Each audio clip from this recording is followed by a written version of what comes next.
அத்தியாயம் 1. நிஜமாவா? கௌதம் தப்பான தகவல் தந்ததில்லைங்க. அப்படி ஆசையே இல்லைன்னு சொன்னானே. சுற்றி உள்ளவங்க தூண்டி விட்டுட்டாங்க. பெருசாக ஒன்றும் சப்போர்ட் இல்லையே. குறைச்சி மதிப்பு போடுறது தப்புங்க. வரட்டுமே, என்ன ஆயிடும்? நமக்கு இப்போ சபையில் அப்சல்யூட் மெஜாரிட்டி இருந்தால் கவலைப்படாமல் காலாட்டலாம். 15 பேர் கூட்டா ஆதரவை விலக்கிக்கிட்டா கவுந்துடுவோம். அப்படி விலகிடுவாங்களா என்ன? அப்படி நடந்ததே இல்லையா என்ன? சரித்திரத்தில் எவ்வளவோ சம்பவங்கள் இருக்குது. உதாரணமாக 1900 என்ன பண்ணலாம்? குருபிரசாத் எலெக்ஷனில் நிற்கக்கூடாதுங்க. அதுக்கு தான் என்ன செய்யலான்னு கேட்குறேன். பேசி பார்க்குறீங்களா? லைன் போட்டு தரட்டுமா? பேரம் பேச சொல்கிறியா? சேச்சே, குருக்கிட்ட இல்லாத காசா? பின்ன பகச்சிக்கிறது நல்லதில்லைன்னு மிரட்டுற விஷயமா இது? சரியாக வராது. ஏதாவது செய்யுங்க. ஒரு விஷயம் புரியலை எனக்கு. என்ன? ரஜினிகாந்த் எவ்வளோ பெரிய நடிகர். அவருக்கு பின்னாடி எவ்வளோ பெரிய மாசு இருக்கு. அவரே அரசியல் சரிப்பட்டு வருமான்னு 100 தடவை யோசிக்கிறாரு. இந்த குருபிரசாத் நேத்து வந்தவன், இன்னும் 20 படம் கூட முடிக்கல. இவன் எதுக்கு நம்ம அரசியலுக்கு வரான்? யானைக்கு பயப்படுறது நியாயம், பூனைக்கெல்லாம் பயப்படணுமா?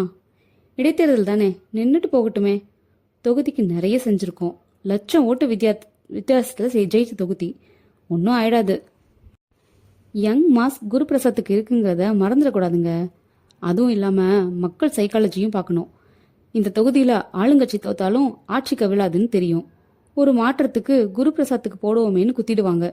சின்னதாக பொறி பறக்கிறப்பவே ஊதி அணைச்சிடணும்.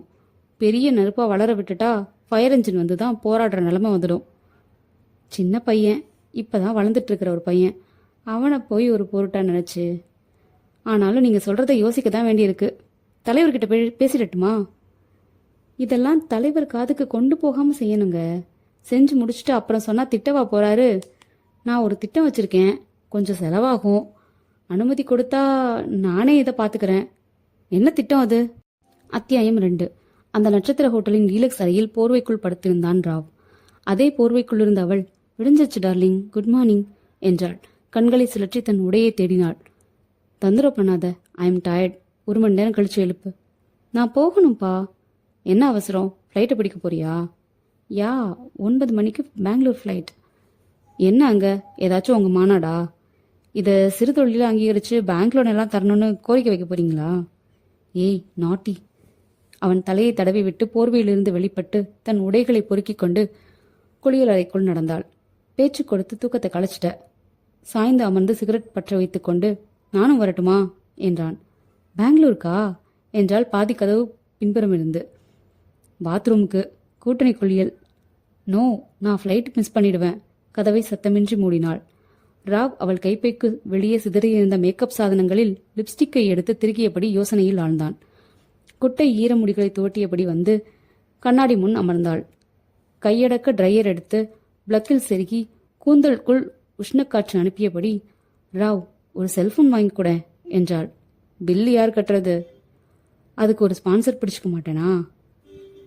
மகாபலிபுரத்தில் ஒரு புது ஃப்ளாட்ஸ் வாங்கினேன், சும்மா தான் பூட்டி வச்சிருக்கேன். தங்கிட்டுறியா பர்மனண்டா? செல்ஃபோன் என்ன, உப்பு புளி மிளகா எல்லாம் வாங்கி தர்றேன். வேணாம் ராவ், அது வேணாம். ஏன்? அது கமிட்மெண்ட். இப்போ ஜஸ்ட் ஃப்ரெண்ட்லி ஃபன். அப்புறம் பாசம் வரும், சென்டிமெண்ட் வரும், பொசசிவ்னஸ் வரும், எதிர்பார்ப்புகள் வரும். 2 பேருக்குமே பிரச்சனை. ஒரு ஹோட்டலில் நமக்கு டேஸ்ட் பிடிச்சிருக்குங்கிறதுக்காக அந்த ஹோட்டலையே வாங்க நினைக்கிறது புத்திசாலித்தனமா ராவ்? இப்பெல்லாம் நீ ரொம்ப பேசுற. டெல்லியிலையும் கனெக்ஷன் வந்துருச்சே, அதான். சரி, பெங்களூர்ல யாரு? இதானே வேணாங்கிறது.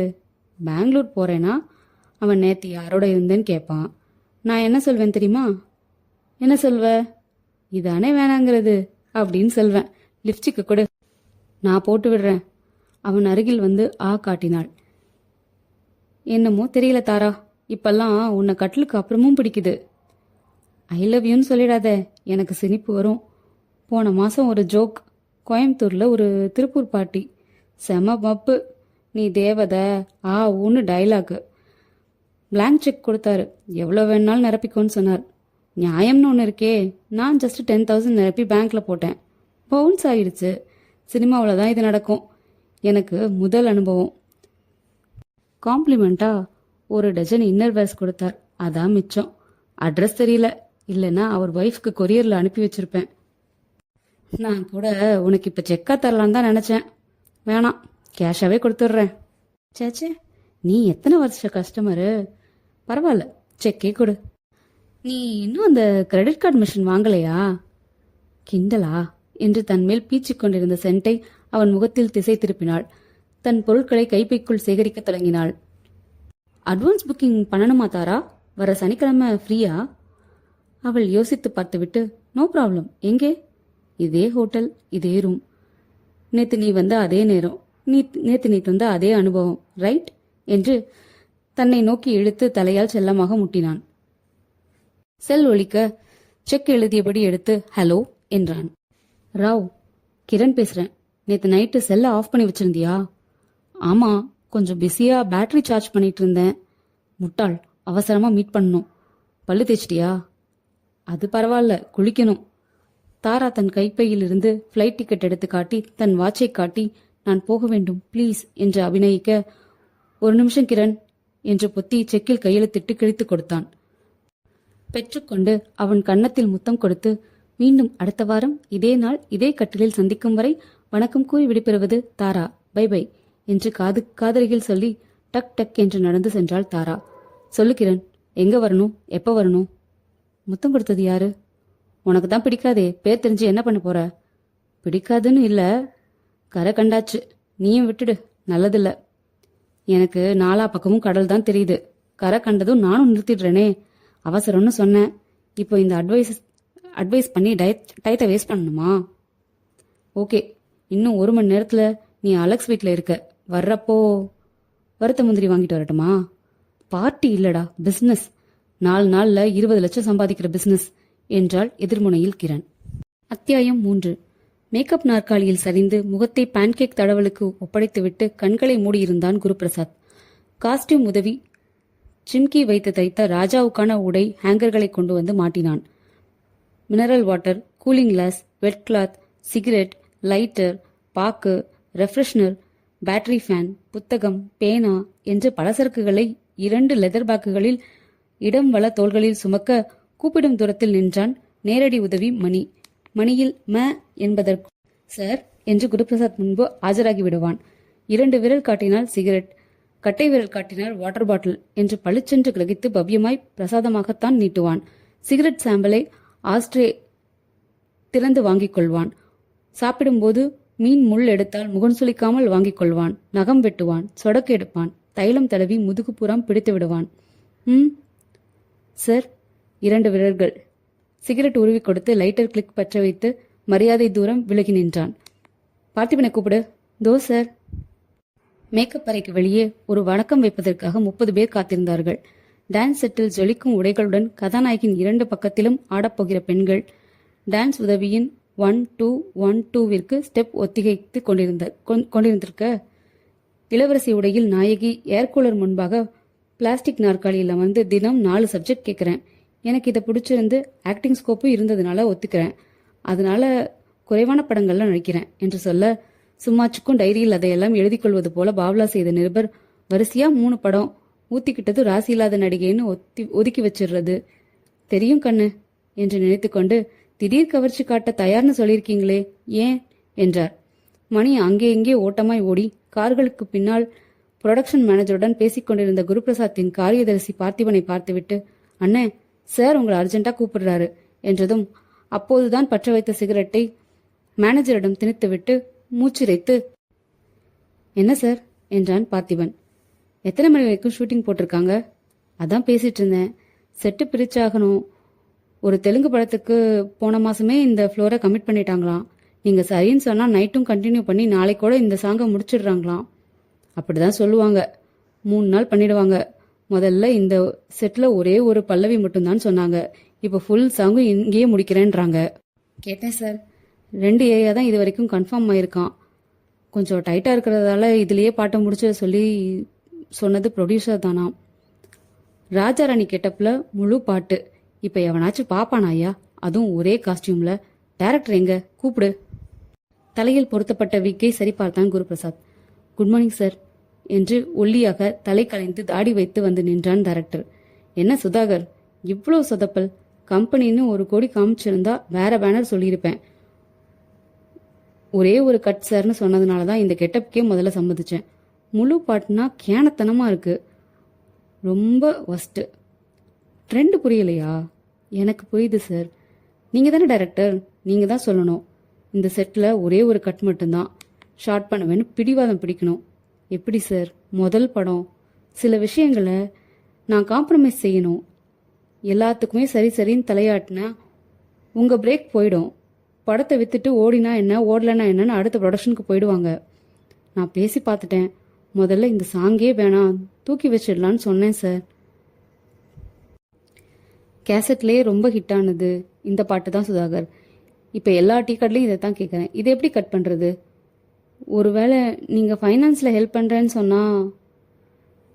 சிரி ஏரியா கேட்டேன், கொடுக்கல. நான் மட்டும் ஹெல்ப் பண்ணணுமா? நான் பப்ளிக் லைஃபுக்கு வேற ஒரு ரூட்டில் பிளான் பண்ணிக்கிட்டு இருக்கேன் சுதாகர். இல்லைன்னா வரமாட்டேன்னு விட்டுட்டு உட்காந்துட்டு பிரச்சனை பண்ணலாம். அப்போ ஒன்று பண்ணுங்க, நைட் நடிக்க மாட்டேன். இன்னைக்கும் நாளைக்கும் டே கால் ஷீட்டில் என்னை யூஸ் பண்ணிக்கிட்டு ஆளை விடுங்க போங்க என்றான் குருபிரசாத். பார்த்திபன் அவசரமாக கதவு திறந்து வந்து குருபிரசாத்தின் காதுக்குள் பேச, வந்திருக்காரா என்றான் ஆச்சரியமாய். எங்க? கார்ல. குரு உடனே எழுந்து சிகரெட்டை ஆஸ்ட்ரேயில் நசுக்கி ரெஃப்ரெஷ்னர் வாங்கி வாய்க்குள் பீச்சிக்கொண்டு டைரக்டர் வந்துட்டேன் என்று மட்டும் சொல்லிவிட்டு பார்த்திபன் வழி நடத்த விரைந்தான். தூரமாய் ஒரு மரநிழலில் நின்ற படகு காரை நெருங்கி பின்கதவு திறந்து வணக்கம் என்று ஏறிக்கொண்டான். துண்டு போட்ட அவர் அருகில் எல்லா செய்தித்தாள்களும் கிடந்தன. எப்படி இருக்கீங்க? வெற்றிலை காஃபி பறக்கலால் சிரித்தாள். நல்லா இருக்கேன். நீங்க போய் என்ன தேடி? ஒரு ஃபோன் பண்ணியிருந்தா நானே. அதனால என்ன? நீங்க எவ்வளோ பிஸின்னு எனக்கு தெரியும் தம்பி. நேற்று நைட்டு செயற்குழு கூட்டம் நடந்தது. எல்லாரும் ஒரே மாதிரி அபிப்பிராயப்படுறாங்க. வர 27ஆம் தேதி தேர்தல் மனு கொடுக்குற கடைசி நாள். அன்னைக்கு காலையில பிரஸ் மீட் வச்சு எங்க கட்சியில சேர்றதாவும் கட்சி சார்பா தேர்தலில் நிக்கிறதாவும் அறிவிப்பு கொடுத்துட்டு உடனே ஊர்வலமா போய் நாமினேஷன் ஃபைல் பண்ணிடலாமே. உங்களுக்கு அந்த வரவேற்பு மரியாதையை கொடுக்கணும்னு கட்சியில எல்லாரும் ஆசைப்படுறோம் தம்பி. அண்ணன், நான் அரசியலுக்கு வர்றதா வேணாமான்னு பல தடவை யோசிச்சு ஒரு முடிவுக்கு வந்திருக்கேன். சினிமால இப்பெல்லாம் சமுதாயத்தை நல்வழிப்படுத்துற மாதிரி எதுவும் செய்ய முடியல. முழுக்க கமர்ஷியலா போச்சு. நிறைய சம்பாதிக்கத்தான் முடியுது. ஏற்கனவே எங்க அப்பா எனக்கு சேர்த்து வச்சுட்டு போனதை ஊதாரித்தனமா அழிச்சாலும் 5 தலைமுறைக்கு அழிக்கலாம். அதனாலதான் மக்களுக்கு நேரடியா ஏதாவது நல்லது பண்ணலான்னு நினைக்கிறேன். இவனுக்கு ஏன் இந்த வேலைன்னு சில பேர் நினைப்பாங்க. நான் ஏதோ பதவி ஆசையில அரசியல்ல இறங்குறதா சில பேர் நினைப்பாங்க.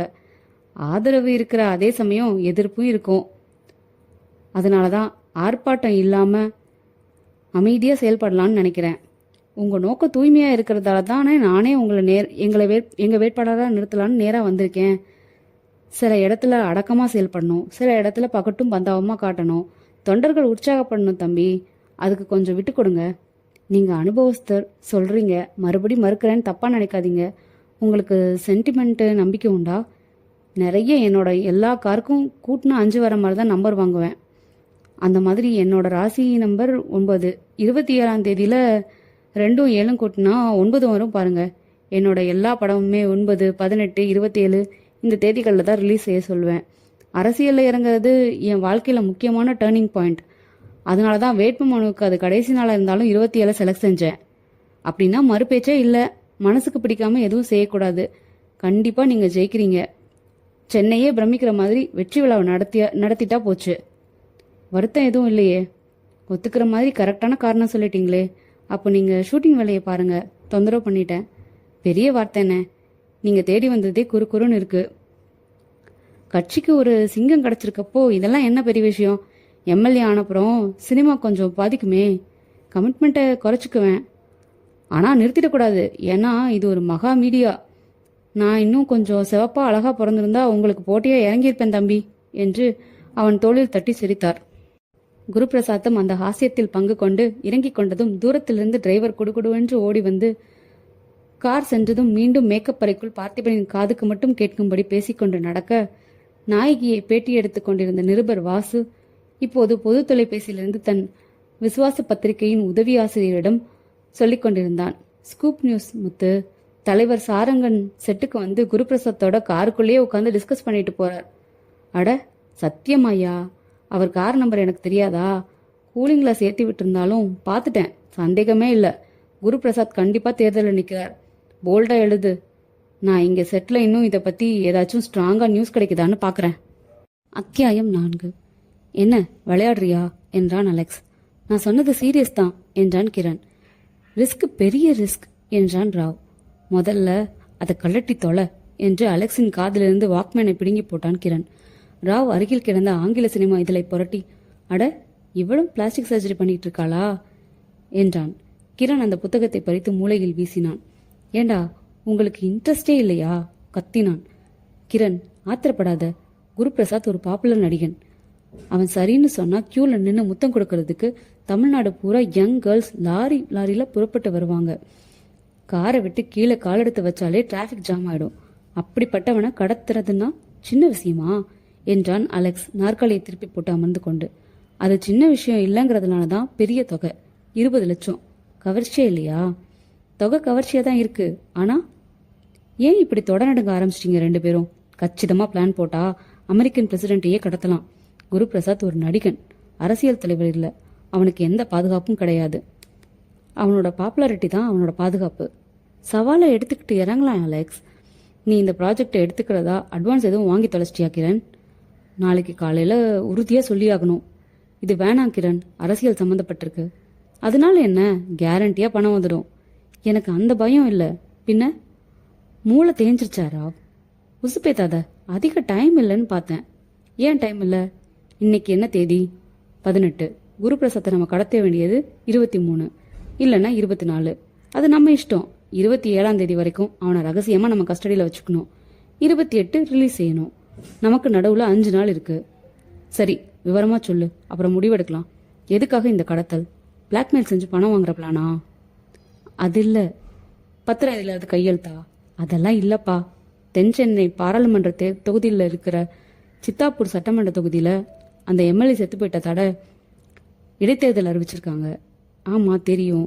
சாரங்கனும் அவனோட கூட்டணியில் இருக்கிற கட்சிகளும் சேர்ந்து குருபிரசாத்தை முதலமைச்சராக்கணும் பிளான் பண்றாங்க. இது உடனடியாக நடக்கிற வேலை இல்லை. முதல் கட்டமா குருபிரசாத்தை கட்சியில சேர்த்து எம்எல்ஏ ஆக்கி ஆளுங்கட்சியில உடைச்சு ஒரு குரூப்பை இழுத்து. அதெல்லாம் நமக்கு புரியுது, நேரா வா. கொஞ்சம் கொஞ்சமா குருபிரசாத்தை கடைச்சிட்டானுங்க. அவனும் சாரங்கன் கட்சியில சேர சம்மதம் கொடுத்தாச்சு. இடைத்தேர்தலில் கட்சி சார்பா வேட்பாளராக நிற்கிறான். அப்படி எந்த நியூஸும் நான் படிக்கலையே. விஷயம் ரகசியமா வைக்கப்பட்டிருக்கு. 27ஆம் தேதி தேசிய வேட்புமனு தாக்கல் செய்ய கடைசி நாள். அன்னைக்குதான் காலையில குருபிரசாத் அறிக்கை விடுறான். இப்போ எல்லாமே கிளியர். குருபிரசாத் எலெக்ஷன்ல நிற்க கூடாது. உங்ககிட்ட வந்திருக்கிற பார்ட்டி யாரு? ஒரு தொழிலதிபர், பேரு காசிநாதன், லெதர் எக்ஸ்போர்ட். இவர் ஒரு மந்திரிக்கு வலது கை. மொத்த பணமும் முன்கூட்டியே தரேன்றார். என்ன வசதி வேணும்னாலும் பட்டியல் போட்டா செஞ்சு தராராம். அந்தமான்ல பங்களாக்கள் இருக்கான். சொந்தமாவே ஹெலிகாப்டர் இருக்கான். அங்க கொண்டு போயிடுறீங்களான்னு கேக்குறாரு. அலெக்ஸ் ஃப்ரிட்ஜ் திறந்து பீர் பாட்டில் எடுத்து ஓப்பனர் தேடி கிடைக்காமல் கடைவாய் பல்லால் கலர்ச்சி விட்டு பருகினான். ராவ் தீக்குச்சி கொளுத்தி கொளுத்தி ஆஸ்ட்ரேயில் போட்டபடி, டீட்டெயில்ஸ் கொடுத்தாரா? சகலமும். என்ன வேணும் கேளு. குருபிரசாத் கிட்ட 7 கார் இருக்கு. அவன் வளர்க்குற நாய் பேரு டெர்ரி. ஃபார்ம் ஹவுஸ்ல நீச்சல் குளம் இருக்கு. 6 ஃபோன், 2 செல்போன். அது தவிர ஹாமர் வேற மெம்பர். அப்புறம் இரு, ஏதாச்சும் பிளான் பண்ணி வச்சிருக்கேன் கிரண் என்றான் அலெக்ஸ். ஒட்டடை மாதிரி லேசா யோசிச்சிருக்கேன். அதுக்கு உரம் போட்டு இரும்பு திரையாக்கணும். கமான் ஷிட், கிரண் சொல்ல துவங்கினான். அத்தியாயம் 5. டப்பிங் தியேட்டரில் அடுத்த ரீல் மாற்றும் இடைவெளியில் வெளியே வந்தான் குருபிரசாத். கொட்டாவிம் என்றான். பார்த்திபன் அருகில் வந்து, மணி 2 சார், முடிச்சுக்க சொல்லலாமா? நாளைக்கு வேணும்னா என்றான். இன்னும் 2 ரீல் தான் பாக்கி இருக்கு பார்த்திபன். முடிச்சிடலாம், அப்புறம் பெண்டிங் விழுந்துடும். மணி 4 ஆயிடும் சார். பரவாயில்ல, காலைல 11 மணிக்கு தான் வருவேன். JKRஸ்ல தகவல் சொல்லிடு. எங்கே சார் என்று ஓடி வந்து நின்ற மணி சிகரெட் எடுத்து கொடுத்தான். லைட்டர் கொடுத்து விட்டு சிரமப்பட்டு தன் கொட்டாவியை அடக்கினான். எல்லாத்தையும் கார்ல வச்சுட்டு நீ ஆட்டோ பிடிச்சிட்டு போயிடு, எனக்கு லேட் ஆகும். பரவாயில்ல சார். பார்த்தி அனுப்பிச்சிடு, நீ கூட போயிடலாம். எனக்கு ஒன்றும் பிரச்சனை இல்லை. மணி நீ போ, டிரைவர் எங்க வர சொல்லு. குருபிரசாத் நடந்து அந்த சிட் அவுட்டில் நின்று நட்சத்திரங்கள் போர்த்தின கருப்பு வானத்தை பார்த்தபடி புகைப்பிடித்தான். பார்த்திபன் டிரைவர் முருகனிடம் குறிப்புகள் சொல்லிவிட்டு வந்து அருகில் நின்றான். இப்போ கூட டைம் இருக்கு சார். என்ன? மறுபரிசீலனை செய்யலாம். எதை? நீங்க எலெக்ஷன்ல நிக்கிறத. என்ன பார்த்திபன், நீயும் என்ன புரிஞ்சுக்க மாட்டேங்கிற? நான் ஊழல் செஞ்சு கோடி கோடியா மூட்டை கட்டுறதுக்கு அரசியலுக்கு போகல. திகட்ட திகட்ட சொத்து இருக்கு. நேத்து ஏதாச்சும் புதுசா அமெரிக்கால மார்க்கெட்டுக்கு வந்தா இன்னைக்கு அது என் ரூம்ல இருக்கு. நிஜமாவே நல்லது செய்யணும்னு ஆசைப்படுறேன். இன்னைக்கு சூழ்நிலையில கஷ்டம் சார். கொள்கை அரசியல் எல்லாம் எப்போ செத்துருச்சு. இப்போ நடக்கிறது பதவி அரசியல். நீங்க நினைக்கிறத செய்ய அதிகாரம் வேணும், அதுக்கு பதவி வேணும். அது கஷ்டம். என்ன கஷ்டம்? சாரங்கன் பெரிய தலைவர், அனுபவஸ்தர். என்னை மாதிரி நல்லது செய்யணும்னு ஆசைப்படுறார். மக்கள் ஒரு புது புரட்சிக்கு தயாரா இருக்காங்க. சூழ்நிலை ரொம்ப சாதகமா இருக்குப்பா. தப்பு கணக்கு சார். பதவியை தங்கத்தட்டுல வச்சு உங்க கையில தூக்கி கொடுப்பாங்கன்னு எதிர்பார்க்காதீங்க. எல்லாம் பாவலா. எல்லாரும் நாக்க தொங்க போட்டுக்கிட்டு அலைகிறாங்க. உங்களை ஏனியா பயன்படுத்திக்கத்தான் நினைக்கிறாங்க. ரொம்ப பெசிமிஸ்டிக்கா பாக்குற. உங்க இஷ்டம் சார். இப்ப சினிமால நல்ல இமேஜ் இருக்கு. கட்சிக்கு போறப்போ மற்ற கட்சி ரசிகர்கள் உங்க மேல வெறுப்பை வளர்த்துக்குவாங்க. இது வேற அது வேற. நீ கொஞ்சம் எடுத்து சொல்லணும்னு சொன்னாங்க. அதான். யாரு? தீபிகாவா? மௌனமாக இருந்தான். சொல்லு. ஆமா. என்னடா அது ஆச்சரியமா இருக்கு. நேத்து கூட போன்ல பேசினேன். சரி சரி. நான் எப்ப பேசினேன் உன்கிட்ட? காலையில. ஹைதராபாத்ல தானே இருக்கா? 10 மணிக்கு வந்திருப்பா. ஃபோன் போடு. பார்த்திபன் செல்லை எடுத்து தயங்கி, மணி 2, டயர்டா தூங்கிட்டு இருப்பாங்க என்றான். பரவாயில்ல போடு. உதவி டைரக்டர் தள்ளி நின்று ரெடி சார் என்றான். வரேன் வரேன் என்றதும் விலகினான்.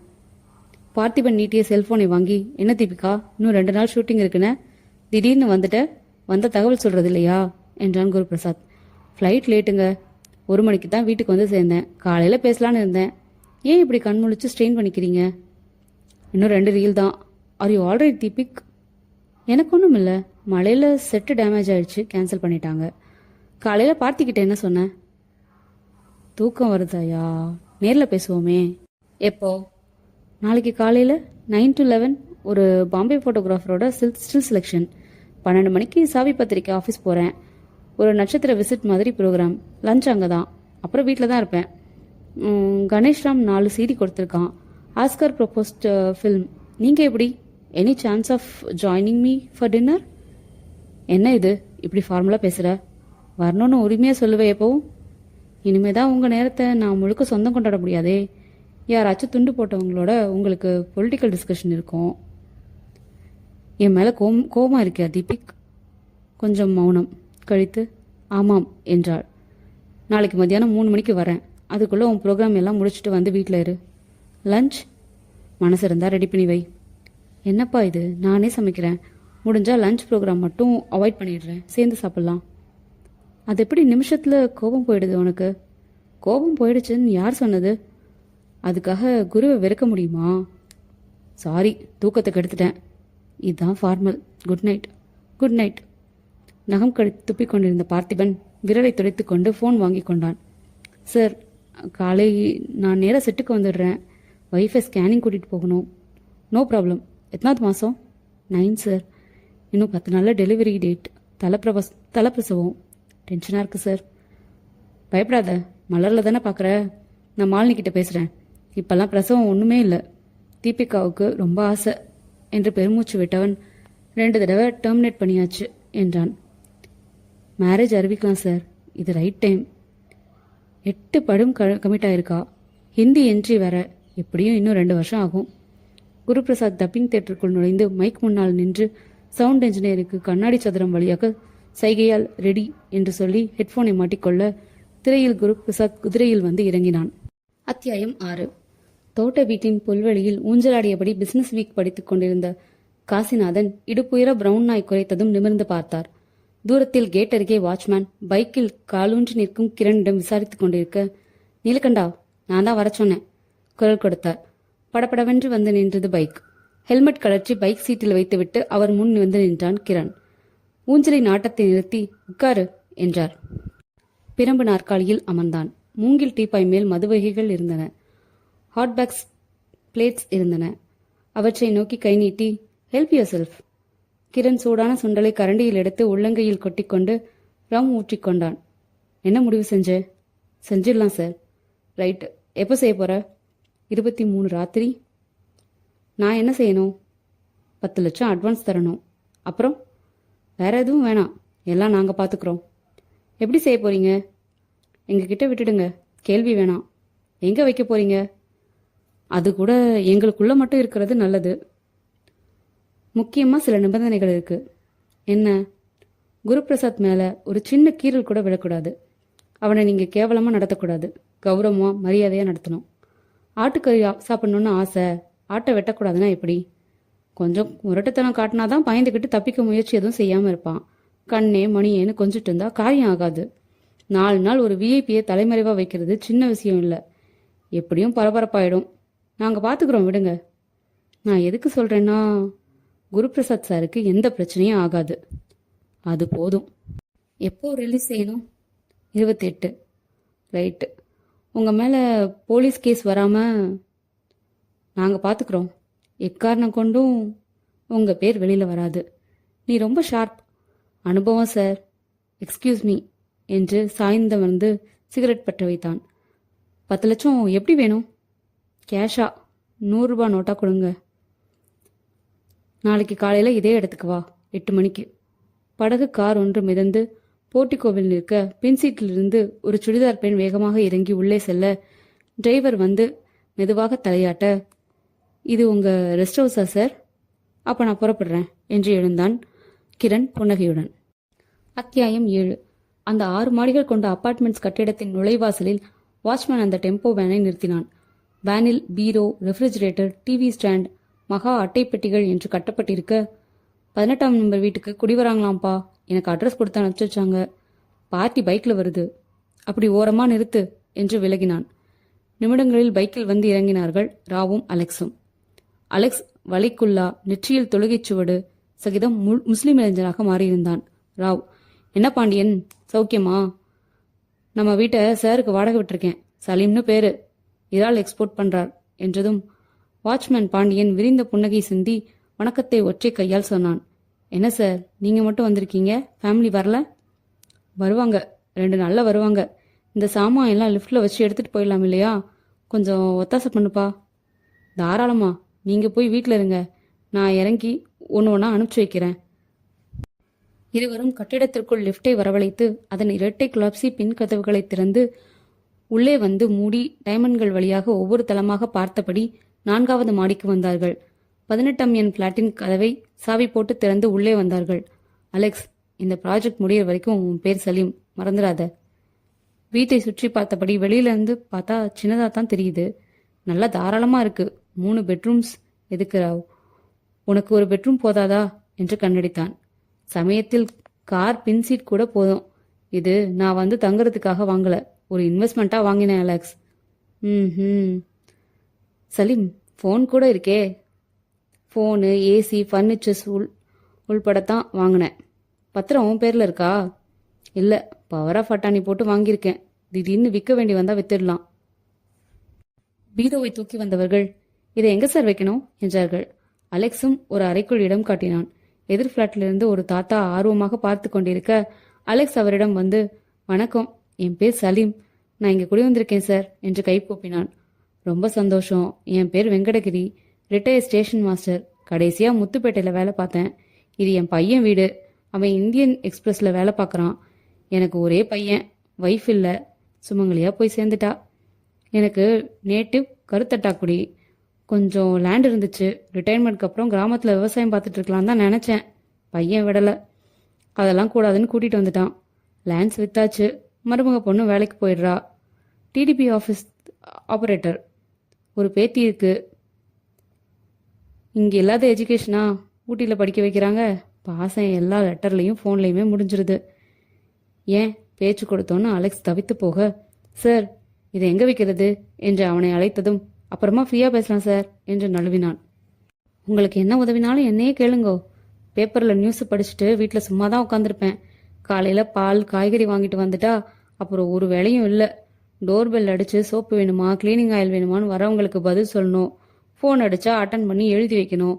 2 மாதத்துக்கு ஒரு தடவை எலக்ட்ரிசிட்டி பில்லு, டெலிஃபோன் பில்லு, மாதம் பால் கார்டு. அவ்வளவுதான் எனக்கு வேலை. முக்கியமாக ஒன்று விட்டுட்டேன் பாருங்க, வீட்டுக்கு ஒரு நம்பிக்கையான காவல், அதுவும் சம்பளம் இல்லாமல். என்ன சொல்கிறீங்க? வெங்கடசாமி சிரித்ததோடு இல்லாமல் கூடவே அலெக்ஸ் வீட்டுக்குள் உரிமையோடு வந்து விட்டார். வந்ததும் இல்லாமல், எப்பா ரெஃப்ரிஜிரேட்டர் சோத்தோரமாக ஒட்டின மாதிரி வைக்காத, அரை இடைவெளி விட்டு முன்னால் இழுத்து வை, அப்போதான் குப்பை பெருக்கு தோதுபடும். புதுசா சார்? இப்போ ஆட்டோமேட்டிக் டீஃப்ராஸ்ட் மாடல் வந்துருச்சே, ஏன் கன்வென்ஷனல் மாடல் வாங்கினீங்க? அலெக்ஸ் பதில் சொல்லவில்லை. வேங்கடகிரி, எங்கள் ஃப்ளாட்டில் 2 பெட்ரூம் தான். இவர் யாரு என்றார் ராவை காட்டி. இவர் தான் ஹவுஸ் ஓனர் சார். அப்படியா? நான் பார்த்ததே இல்லையே. நீங்கள் எப்போ வாங்கினீங்க சார் இதை? 1 வருஷம் ஆச்சு. எவ்வளோ முடிஞ்சது? தெரிஞ்சவர்கிட்ட வாங்கினேன், இன்னும் கணக்கு முடிக்கல. சொல்ல விருப்பமில்லை, நாசுக்கா சொல்கிறீங்க. நான் என்ன இன்கம் டேக்ஸ் டிபார்ட்மெண்ட்டா? After all retire station master. Salim sir, evening 5 மணிக்கெல்லாம் ஜன்னல் சாத்திடுங்க, கொசு வரும். இல்லை நெட்லாம் நடிச்சிடுங்க. உங்கள் ஃபேமிலி பற்றி சொல்லவே இல்லையே. நான், என் பிரதர் யாசின், என் ஒய்ஃப் அலீமா 3 பேர் தான் இங்கே தங்க போகிறோம். ஒய்ஃப் என் மாமனார் வீட்டுக்கு போயிருக்காங்க, அதாவது அம்மா வீட்டுக்கு. 2 ஒன்று தானே சார். பிரதர் நாளைக்கு வருவார். என்ன பிஸ்னஸ் உங்களுக்கு? இறால் எக்ஸ்போர்ட் பண்ணுறோம். சரக்கு எங்கே வாங்குவீங்க? உங்கள் வீட்டில் ஃபோன் அடிக்கிற சத்தம் கேட்குதே. அப்படியா? இருங்க, பார்த்துட்டு வந்துடுறேன். அவர் போக, எல்லாம் இறக்கியாச்சு என்றவனிடம் எண்ணி பார்த்து கொண்டு பணம் கொடுத்து அனுப்பி அவசரமாக கதவை சாத்தினான் அலெக்ஸ். ராவ், நல்ல இடம் பார்த்தடா நீ. நமக்கு ரொம்ப தொந்தரவாக இருப்பான் போல இருக்கே இந்த கிழம். நான் இந்த ஆளை பார்த்ததே இல்லை. சரி விடு, சில பேருக்கு இப்படிதான். அழைப்பு மணி ஒலித்தது. போய் திறந்தால், இல்லை சார், எங்கள் வீட்டில் ஃபோன் அடிக்கல சார். என்ன பேசிட்டு இருந்தோம் சலீம் சார் என்றார் வேங்கடகிரி. அத்தியாயம் 8. தீபிகாவின் பங்களா முன் முருகன் காரை நிறுத்தி அவசரமாக இறங்கி பின் கதவை திறந்து விட்டதும் குருபிரசாத் இறங்கிக் கொண்டான். வேலைக்காரர்கள் வணக்கம் வைத்தார்கள். மாடியில தான் இருக்கா, போங்க என்றாள் தீபிகாவின் அம்மா. மாடியில் தட்டாமல் கதவை திறந்தபோது மடியில் 2 தலையணையை வைத்து படித்துக் கொண்டிருந்தாள் தீபிகா. கட்டில் புறாவும் கடிதங்கள். Hi honey. உதட்டில் முத்தமிட்டு அருகில் அமர்ந்தான். என்ன ஃபேன்ஸ் லெட்டர்ஸா? இல்லை, எல்லாம் நீங்கள் எனக்கு எழுதினது. மை குட்னஸ், இவ்வளவா எழுதியிருக்கேன்? 1-2 எடுத்து பார்த்தான். நடுவில் ஒரு பகுதியை வாய்விட்டு படித்தான். தீபிக், குழுமணாலி அனுபவம் என் வாழ்க்கையில் மறக்கவே முடியாது. படத்திற்காக எத்தனையோ காதல் வசனங்களை பேசினாலும் அனுபவமாக வரும்போதுதான் அதன் இனிமையை உணர முடிகிறது இல்லையா? என்ன மந்திரம் போட்டாய்? என் மனம் எப்போதும் உன்னையே சுற்றுகிறதே. சாப்பிட்றீங்களா? கொண்டாட சொல்லட்டுமா? உங்களுக்கு பிடிச்ச ஐட்டமா நானே சமைச்சிருக்கேன் என்று எழுந்தவளை அமர்த்தினான். கொஞ்ச நேரம் போகட்டும். என்ன உனக்கு கோபம்? சொல்லு. கோட்டுக்குள் ஒலித்த செல்போனை எக்ஸ்கியூஸ் மீ ஹனி என்று எடுத்து ஹலோ என்றான். சரங்கன் சார் வீட்டிலேருந்து அருணாசலம் பேசுகிறேங்க. வணக்கம் சார், சொல்லுங்க. நல்லா இருக்கீங்களா? இருக்கேன். என்ன விஷயம் சொல்லுங்க. புதுசாக ஒரு யோசனை. என்ன? 27 தேர்தல் மனு கொடுத்த கையோட மெரினால ஒரு பிரம்மாண்ட அறிமுக கூட்டம் நடத்தலான்னு அபிப்பிராயப்படுறோம். நான் தான் ஆர்ப்பாட்டம் எதுவும் வேணான்னு சொன்னனே. தீபிகா சலிப்போடு நெயில் பாலிஷ் எடுத்து கால் விரல்களுக்கு போட்டுக்கொள்ள துவங்கினாள். நீங்க சொன்னீங்க, ஆனா பிரஸ் மீட்ல கொடுக்கறதுக்குன்னு பக்காவா ஒரு அறிக்கையை தயார் செய்துட்டு இருக்கேன். டிவி மீடியாவும் வர சொல்ல போறேன். ஒரே நாள்ல உலகம் பூரா காட்டுத்தீ மாதிரி பரவிடும். தனியா ஒரு அறிமுக கூட்டம் எதுக்கு சார்? நாங்க ஆசைப்படுறோம், தொண்டர்களுக்கு உற்சாகமா இருக்கும். எனக்கு ஆர்வம் இல்லையே சார். தம்பி, சில விஷயங்களை கட்சி போக்குக்கு விடுங்க. இப்பவே உங்களை கட்சியில சேர்த்து உடனே வேட்பாளராகவும் நிறுத்துறதுல ஒரு குரூப்புக்கு அதிருப்தி இருக்கு. தலைவர் அவங்களையெல்லாம் அதட்டி வச்சிருக்கார் தம்பி. இதை பாருங்கண்ணே, நான் அரசியலுக்கு வரணும்னு தான் ஆசைப்பட்டேன். உங்க கட்சி மூலமா வரணும்னு வேண்டுகோள் வச்சது நீங்களும் அண்ணனும் தான். இது சம்பந்தமா 10 தடவையாவது நீங்க சந்திச்சு பேசியிருப்பீங்க. இப்ப எதிர்ப்பை மீறி சேர்த்துக்கிறோன்னு சொல்றது நல்லா இல்ல. எனக்குன்னு சில கொள்கைகள் இருக்கு. அதுபடி நடந்துக்கிறதுல நான் கொஞ்சம் பிடிவாதக்காரன். என்னை என் போக்குல விட்டுடுங்க. நாங்க விரும்புறோம், தொண்டர்கள் விரும்புறாங்கன்னு எதையாச்சும் சொல்லி உங்க கருத்துக்களை என் மேல திணிக்காதீங்க. என்ன தம்பி இப்படி கோவப்படுறீங்க? ஒரு யோசனை தானே சொன்னேன். தாராளமா சொல்லுங்க. எனக்கு விருப்பம் இல்லைன்னா மேற்கொண்டு வற்புறுத்தாதீங்க. வேற ஒண்ணும் இல்லையே, வச்சிடட்டுமா? போனை அணைத்து விட்டு திரும்ப தீபிகா இல்லை. தீபிகா என்றான். சிட் அவுட்டுக்கு போய் நின்றிருந்த தீபிகா மெதுவாக நடந்து வந்தாள். பேசியாச்சா? சொல்லு, என்ன கோபம் உனக்கு? அதுதான் கோபம். இன்னும் அறிக்கை விடல, அதுக்குள்ள உங்களை டென்ஷன் பண்றாங்க. உங்களை நிம்மதியா இருக்க விடுவாங்களா? ஒரு டெம்பரமெண்ட்டுக்கு அரசியல் ஒத்து வராது குரு. அதை ஏன் புரிஞ்சுக்க மாட்டேங்கிறீங்க? நாம் வேலை இல்லை இதுன்னு எல்லாரும் ஒதுங்கி நிட்டா எப்படி? இப்ப அது சாக்கடையா இருக்கு குரு. சரி, இறங்கித்தானே சுத்தம் செய்ய முடியும். அது தனி மனிதனால முடியாது. முடியும் தீபிகா. அரசியல் சுத்தம் செய்யணுங்கிற வேகம் கோடிக்கணக்கான தனி மனுஷங்க கிட்ட இருக்கு இப்போ. அதே நோக்கம் கொண்ட ஒரு நல்வழிகாட்டிகள் தான் அவங்களுக்கு கிடைக்கல. உங்களை அந்த வழிகாட்டியை ஏத்துக்க மக்கள் தயாரா இருக்கலாம், நடுவுல இருக்கிறவங்க தயாரா இல்ல. உங்களை ஒரு விளம்பர பலகையா யூஸ் பண்ணி கட்சியை வளர்க்கலான்னு பாத்துக்கிறாங்க. பதவின்னு வர்றப்போ உங்களை பாதாளத்தில் தள்ளிடுவாங்க குரு. எல்லா அரசியல்வாதிகளும் அப்படி இல்ல தீபிகா. சகட்டு மெனிக்கு எல்லாரையும் சந்தேகப்படக்கூடாது. எனக்கு இவங்க மேல நம்பிக்கை இருக்கு. கட்சி பின்னணி இல்லாம ஆட்சி பிடிக்க முடியாது. ஆட்சி பிடிக்காம நல்லது செய்ய முடியாது. அவங்க என்ன பயன்படுத்திக்க நினைக்கட்டும். அவங்கள நான் எப்படி பயன்படுத்திக்கிறேன்னு எனக்கு தெரியும். தீபிகா மௌனமாக இருந்தாள். இந்த சொசைட்டிக்கு நல்லது செய்யணும்னு நினைக்கிறேன். அது தப்பா? என்னை விட்டு விலகி போறதா தோணுது Guru. I think I will miss you. கண்கள் கலங்கினாள். Don't be chilli. இல்ல, உங்களுக்கு அரசியல் ஆர்வம் இல்ல, ஒரு வெறியே வந்திருக்கு. அதுல ஜெயிக்கணும்னு சினிமா தொழிலை விட்டுட தயாரா இருக்கீங்க. இதுல ஜெயிச்சாச்சு தீபிகா. 20 படம் தான் முடிச்சிருக்கீங்க. எண்ணிக்கை முக்கியம் இல்ல, புகழ் உச்சியை தொட்டாச்சு. 40,000 மன்றங்கள், 1 கோடி சம்பளம், பூஜை அன்னைக்கே சேல்ஸ், 3 வருஷத்துக்கு கால்சியூட் இல்ல. இன்னும் என்னென்ன ஜெயிக்கணும்? நடிப்புல எத்தனை அவார்ட்ஸ் வாங்கிட்டீங்க? தேசிய அளவுல அங்கீகாரம் கிடைச்சிருக்கா? எனக்கு அப்படி ஆஸ்கார் கனவுகள் எல்லாம் கிடையாது. சிவாஜி, கமலோட ஒப்பிட்டா நான் 100ல் 1 பங்கு கூட தரமாட்டேன். ரஜினியோட ஸ்டைல் எல்லாம் முயற்சி செஞ்சா கூட எனக்கு வராது. சினிமால நான் எப்படியோ கிளிக் ஆயிட்டேன். சினிமாவுக்கு வர்றதுக்கு முன்னாடி எனக்கு சமுதாயத்து மேல அக்கறை உண்டு. சினிமாவுக்கு வந்ததுக்கு பணம் நோக்கமே இல்லை. எப்பவும் திடீர்னு யாருமே எனக்கு சான்ஸ் தரலனா கூட வருஷத்துக்கு 4 படம் சொந்தமா தயாரிக்க முடியும். சினிமா மூலமா சமூகத்துக்கு என்டர்டெயின்மெண்ட் மட்டும்தான் என்னால் தர முடியுது. அது தப்புன்னு உறுத்துது. அதனாலதான் அரசியல் பக்கம் மனசு திரும்பிடுச்சு. அது யாரும் தூண்டி விட்டு எடுத்த முடிவு இல்ல, சிந்திச்சு எடுத்த முடிவு. ஆக இதுல ஜெயிக்க சினிமா விட்டுடுவீங்க இல்லையா? இப்போதைக்கு அவசியம் இல்ல, பின்னாடி அவசியப்படுறப்போ விட்டுடுவேன். So what? அதே மாதிரி அரசியல்ல ஜெயிக்க அவசியப்பட்டா என்னையும் உதறிடுவீங்களா? என்ன பேச்சு இது? எனக்கு ஸ்ட்ரெயிட் பதில் வேணும். இப்ப நீங்க நடிகர், நான் நடிகை, லவ் பண்றோம், சமூக அங்கீகாரம் இல்லாம சேர்ந்து வாழ்ந்துகிட்டு இருக்கோம் ரகசியமா. நாளைக்கு நீங்க ஒரு அரசியல்வாதியானதும் என்னை கல்யாணம் செய்திக்கிறது உங்க அரசியல் இமேஜை பாதிக்கும்னு நீங்க நினைக்க மாட்டீங்கன்னு என்ன நிச்சயம்? இப்படி சுத்தி வளைச்சு கவலைப்படுறது முட்டாள்தனம் தீபிகா. இது கவலை இல்ல, பயம். எனக்கு துரோகம் செஞ்சிடுவீங்களோன்னு பயம். Guru, I love you so much. அப்படி ஏதாச்சும் நடந்துச்சு சத்தியமா நான் தற்கொலை செய்துக்குவேன். பைத்தியம் பைத்தியம் என்று அணைத்து கொண்டான். உடனே கல்யாணம் பண்ணிக்கலாம் குரு. உடனேனா இன்னும் 10 நிமிஷத்துலையா? விளையாடாதீங்க குரு. 6 மாசம் முன்னாடி நான் சொன்னப்போ ஹிந்தியில நம்பர் 1 இடத்த பிடிச்சதுக்கு அப்புறம் தான் மேரேஜ்னு சொன்னது நீதான் தீபிகா. சொன்னேன். இப்ப எனக்கு அது முக்கியம் இல்ல. அரசியலுக்கு வர்றதா பிரஸ் மீட்ல அறிக்கை தர போறீங்க இல்ல? அப்பவே நம்ம மேரேஜ் பத்தியும் சொல்லிடுங்க. நானும் பக்கத்துல இருக்கேன். இது வேற அது வேற. எலெக்ஷன் முடியட்டும், ஓகே என்று அவள் கன்னத்தில் தட்டி, பசிக்குதுமா, லஞ்ச் எடுத்துட்டு வர சொல்லு. என்ன சமைச்ச என்றான் உற்சாகமாக குருபிரசாத். அத்தியாயம் 9. ராவ் காரை நிறுத்தி அந்த ஏசி டெய்லர் கடைக்குள் வந்தான். வாங்க சார், சுகமா என்றான் வேலு. மேஜை மேல் துணி பரப்பி மார்க்கரால் வரைந்த ஸ்கேல் வைத்து கோடு போட்டபடி. என்ன வேலு, எப்படி இருக்க? இருக்கேன், ரொம்ப நாளா காணலையே. இப்ப யார் தைக்கிறாங்க? எல்லாம் ரெடிமேட் தான். நான் கூட கடைக்குள்ளே ஒரு ரெடிமேட் செக்ஷன் போடலாம்னு இருக்கேன் சார்.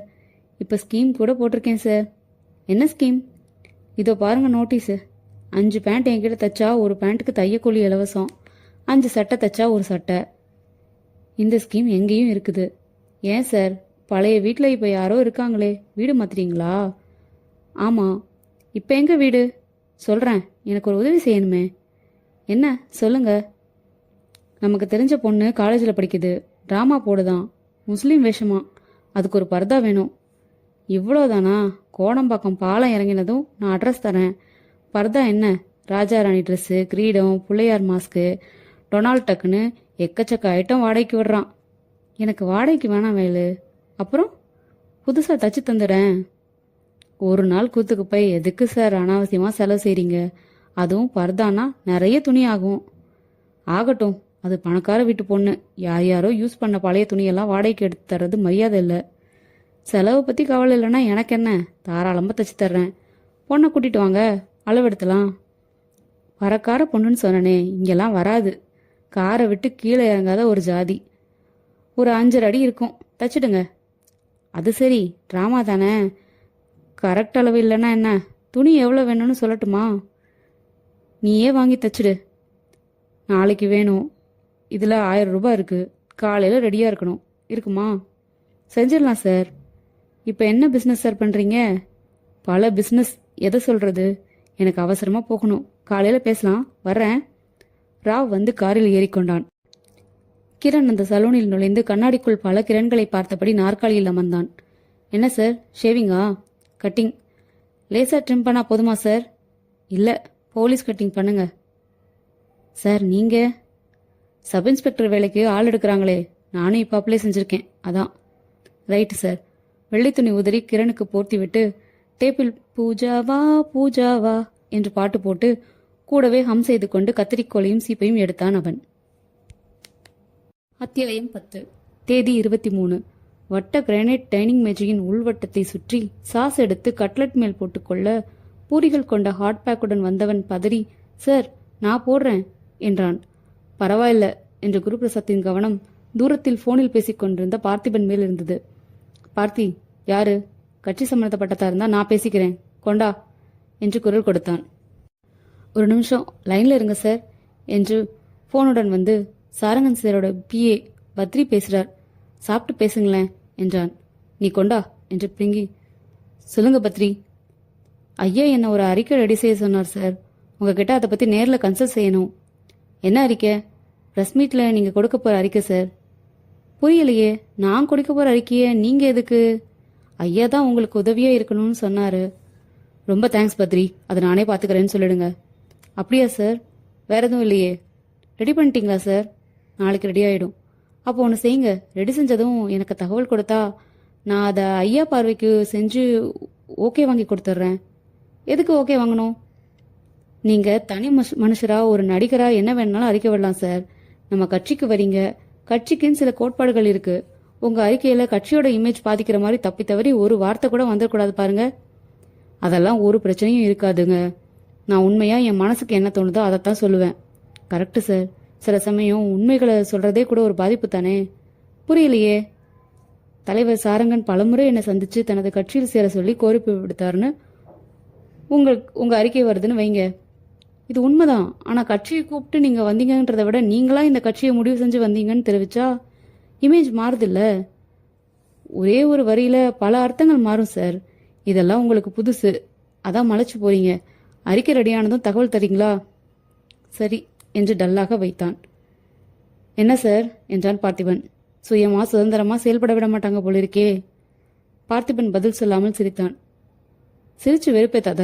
இன்னைக்கு என்ன ப்ரோக்ராம்? 9 to 6 நீலாங்கரை பங்களால ஷூட்டிங் சார். லஞ்ச் பிரேக்ல சன் டிவிக்காரங்க வராங்க. ஈவினிங் 7 மணிக்கு கேஎஸ்பி பட கேசட் ரிலீஸ் ஃபங்க்ஷன். அது எங்க? காமராஜர் அரங்கம். அதை கேன்சல் செய்துடுறியா?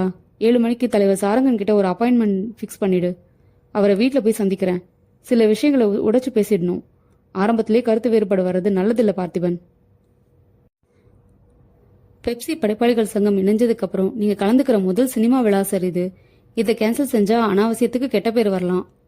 கரெக்டு தான். அப்படின்னா சன் டிவிக்காரங்களா அப்புறமா வர சொல்லலாமா? லஞ்ச் பிரேக்கில் தலைவரை போய் பார்த்துடுறேன். ஆகஸ்ட் 15 சுதந்திர தின நிகழ்ச்சியில சில முக்கியமான ஹைலைட்டு உங்க சிறப்பு பேட்டி சார். நம்ம கிட்ட பர்மிஷன் கேட்டு அறிவிப்பும் செஞ்சுட்டாங்க. நாளைக்கு திருப்பதி போறீங்க. 25, 26 ரவிக்குமார் சாருக்கு கொடுத்துருக்கோம். அந்த 2 நாள் தான் ஐஸ்வர்யா ராய் டேட்ஸ் அவங்க கிட்ட இருக்கு. அந்த டேட்ஸ்ல 14 சீன் பிளான் பண்ணியிருக்காங்க. உங்களுக்கு மூச்சு விட கூட நேரம் இருக்காது. 27 தான் ப்ரெஸ் மீட், நாமினேஷன் ஃபைலிங், அப்புறம் ஒரு வாரம் தொகுதியில மீட்டிங்ஸ் இருக்கு. சன் டிவிக்கு வேற டைமே கொடுக்க முடியாம போயிடும். என்ன செய்யலாம்னு சொல்ற? எதையும் கேன்சல் பண்ணாம ஒரு ப்ரோக்ராம் சொல்றேன். 4 மணியோட ஷூட்டிங்கை பேக்கப் சொல்லிடலாம். 5 மணிக்கு தலைவர்கிட்ட அப்பாயின்மெண்ட் வாங்கிடுறேன். அவரை பார்த்துட்டு நேராக காமராஜர் அரங்கம் வந்துடுறான். ரைட்டு, அப்படியே பிளான் பண்ணிக்க. அப்புறம் ஒரு விஷயம் சார். தயங்கினான் பார்த்திபன். சொல்லு. மேடம் ஃபோன் செஞ்சாங்க. நாளைக்கு அவங்க திருப்பதி வரலையாம். அவங்க டிக்கெட்டை கேன்சல் பண்ண சொன்னாங்க. நாளைக்கு ஃப்ரீன்னு தானே சொன்னா? நாளான்னைக்கு தான் ஹைதராபாத் போறா. நீ இன்னும் கேன்சல் பண்ணிடலையே. அது எப்படி சார் உங்களை கேட்காம? பண்ண வேணாம், நான் பேசிக்கிறேன். வருவா. லைன் போடு. குருபிரசாத் எழுந்து வாஷ் பேஷனில் கை கழுவி நாப்கின் உருவி துடைத்து போட்டுவிட்டு இருந்த அறைக்குள் வந்து கதவை சாத்திவிட்டு, என்ன தீபிகா, ஏன் இப்படி என்ன அப்செட் பண்ற என்று சோஃபாவில் புதைந்தான். என்னாச்சுப்பா? ஏன் திருப்பதிக்கு வரலன்னு சொல்ற? சங்கர் சார் ஃபோன் செஞ்சாரு. நாளைக்கு ஒரு சப்ஜெக்ட் சொல்றேன்னார். ஒரு நாள் தள்ளி வச்சுக்கோ என் தீபிக். நாளன்னைக்கு ஹைதராபாத் போனா வர 10 நாள் ஆகுமே. சங்கர் சார் நாளைக்கு டிசைட் செய்யணுமா. மேக்கப் டெஸ்ட் எதுவும் தேவையில்லைன்னுட்டாரு. நான் ஓகேன்னு சொன்னா ஓகே தான். அப்போ ஓகேன்னு சொல்லிடு. அப்புறமா சப்ஜெக்ட் கேட்டுக்க. இருந்தாலும் உன் கல்யாணத்தை விட கதை கேட்கறது முக்கியமா? குரு, என்ன சொல்றீங்க? எஸ், நாளைக்கு திருப்பதியில திடீர்னு சொல்லி தாலி எடுத்து காட்டி புடவை கொடுத்து திக்குமுக்காட வைக்கணும்னு நினைச்சேன். இப்பவே சொல்ல வேண்டியதா போச்சு. எல்லாம் ஏற்பாடு செஞ்சாச்சு. நல்லியில 32,000க்கு முகூர்த்த புடவை எடுத்திருக்கேன். லலிதால 8 lakhsக்கு டைமண்ட் நெக்லஸ் எடுத்திருக்கேன். நாளைக்கு ஃப்ளைட்ல காட்டுறேன். ரியலி? குரு, நிஜமா தான் சொல்றீங்களா? அரசியலுக்கு போனா உன்னை உதறிடுவேன்னு கவலைப்பட்டியே. கல்யாணம் பண்ணிக்கிறத தவிர வேற எப்படியும் நான் உன் மேல வச்சிருக்க அன்பை நிரூபிக்க முடியாதுன்னு நினைச்சேன். அதான். அவ்வளவுதான். 6-7 மாசம் கழிச்சு அறிவிச்சுக்கலாம். என் மேல நம்பிக்கை இருக்கா இல்லையா? நிச்சயமா. சரி, அம்மா? சரி, அவங்களுக்கு மட்டும் டிக்கெட் போட சொல்லிடுறேன். பார்த்திபனும் வரான். தப்பி தவறி கூட வேற யாருக்கும் நியூஸ் விட்டுடாத. குரு, நான் இப்ப பறந்துகிட்டு இருக்கேன். நான் உங்களுக்கு ஏதாச்சும் கிஃப்ட் வாங்கணுமே. என்ன வேணும்? ஓகே, நீங்க சொல்ல வேணாம், நானே யோசிச்சு வாங்குறேன். ஐ எம் சோ ஹாப்பி குரு. எல்லாமே அதிரடி தான். எடிட்டிங் எங்க? நீலாங்கரை தானே? நான் நடுவுல ஏதோ ஒரு டைம் வரேன்.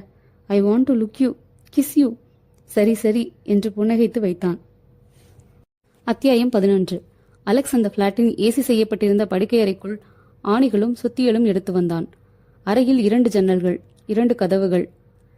கதவுகளை இழுத்து தாரிட்டான். அந்த கதவுகளை திறக்க முடியாதபடி ஆணிகளை மேலும் கீழும் தொடர்ச்சியாக அடித்தான். தள்ளி திறக்க முயன்று முடியாமல் போக திருப்தி அடைந்தான். அறையோடு ஒட்டிய பாத்ரூமுக்கு வந்தான். ஒற்றை கதவுடன் உயரத்தில் ஒரே ஜன்னல். வெஸ்டர்ன் டாய்லெட்டின் சும்மாடு மேல் ஏறி அந்த கதவையும் திறக்க முடியாமல் ஆணியடித்தான். மீண்டும் அறைக்குள் வந்தான். நிதானமாக அந்த அறையில் இருக்கும் ஒவ்வொரு பொருளாக பார்த்தான். கட்டில், ஃபோம் மெத்தை, தலையணைகள், ஒரு மேஜை, நாற்காலி, மூலையில் டெலிவிஷன், விசிஆர், ஒரு பீரோ, மேஜை மேல் டயல் பூட்டப்பட்ட டெலிபோன், மிதியடைகள், திரைச்சீலைகள். திருப்தியாக தலையசைத்துக் கொண்டான். அழைப்பு மணி ஒலித்தது. அறையை விட்டு ஹாலுக்கு வந்து கதவை திறக்க, குட் மார்னிங் சலீம் சார், நீங்க என்ன நியூஸ் பேப்பர் வாங்குறீங்க என்று உரிமையோடு உள்ளே வந்தார் வெங்கடகிரி. அவராக நாற்காலியில் இழுத்து போர்த்துக்கொண்டு அமர்ந்து கொண்டார். நான் பேப்பர் எதையும் வாங்குறதில்ல சார் என்று பல்லை கடித்தபடி வெறுப்பாக அவர் எதிரே அமர்ந்தான். வீட்டில் ஏதாச்சும் கார்பெண்டர் வேலை நடக்குதா சார்? இல்லையே. லொட்டு லொட்டுன்னு சத்தம் கேட்டுச்சே. வேற ஃப்ளாட்ல நடக்கலாம். உங்களுக்கு போர் அடிச்சா வீட்டில் டிவி பார்க்கலாமே சார். என்ன சார் இருக்கு இந்த டிவியில? திரும்ப திரும்ப சினிமாக்காரங்க தான் வராங்க. பாட்டு, சீன், விளம்பரம், பேட்டி, சமையல் குறிப்பு, சங்கீதம் எல்லாம் அவங்க தான் வராங்க. எனக்கு கதை புத்தகம் படிக்கிறதும் பிடிக்காது. என்கிட்ட இருக்கிற புக்ஸை யாரும் தொடமாட்டாங்க. சுதந்திர போராட்ட வரலாறு, வள்ளலார் பெருமை, விவேகானந்தர் சொற்பொழிவு, பெரியார் சிந்தனை, இந்த மாதிரி புக்ஸை இப்ப யார் சார் படிக்கிறாங்க? நான் கொஞ்சம் வெளியில புறப்பட்டுருக்கேன் சார். அவசரமாக எழுந்து விட்டார் வெங்கடகிரி. நான் தான் வேலையத்தவன். மற்றவங்க வேலைகளுக்கு எடுக்கிறது தப்பு. நான் போறேன். வீட்டில் இன்னும் வரலையா? இன்னைக்கு நைட்டு வராங்க. வெங்கடகிரி போனதும் பெருமூச்சு விட்டான் அலெக்ஸ். அந்த சந்தில் காரை நிறுத்தினான் கிரண். கிளாஸை இறக்கிய ராவ் உடனே மூக்கை பிடித்துக் கொண்டான். ஸ்மெல் தாங்கல. உடனே கிளாஸை ஏற்றினான். இந்த சந்துக்குள்ள ஒரு இங்க் ஃபேக்டரி இருந்துச்சு. 1 வருஷமா அது மூடி கிடக்குது. அதனால நடமாட்டமே இல்லை. பொதுமக்கள் 2 சைட்லையும் நாஸ்தி பண்ணி வச்சுட்டாங்க. இந்த ஏரியாவில் இருக்கிற குடிசை ஜனங்களுக்கு இதுதான் பப்ளிக் டாய்லெட். அதிகாலை மட்டும்தான் யூஸ் பண்றாங்க இந்த சந்தை. 8 மணிக்கு காரோட நீ இங்க தான் வெயிட் பண்ணணும். இந்த சந்தில லைட்டே கிடையாது. 100 அடி தூரத்துல பக்காவான மெயின் ரோடு இருக்கு. அங்க வச்சுதான் குருபிரசாத்தை நம்ம காருக்கு மாத்த போறோம். நான் மெயின் ரோட்லயே வெயிட் பண்றேன். முட்டாள்தனமாக பேசாத ராவ். மெயின் ரோட்ல வெயிட் பண்ணா நீ கவனிக்கப்படுவ. இங்கதான் வெயிட் செய்யணும். நான் தகவல் தந்தப்பறம் வண்டியை மெயின் ரோட்டுக்கு எடுத்துட்டு வா. புரிஞ்சுதா? ரைட்டு. அலெக்ஸ் என் கூட தானே இருக்க போறான்? ஆமா.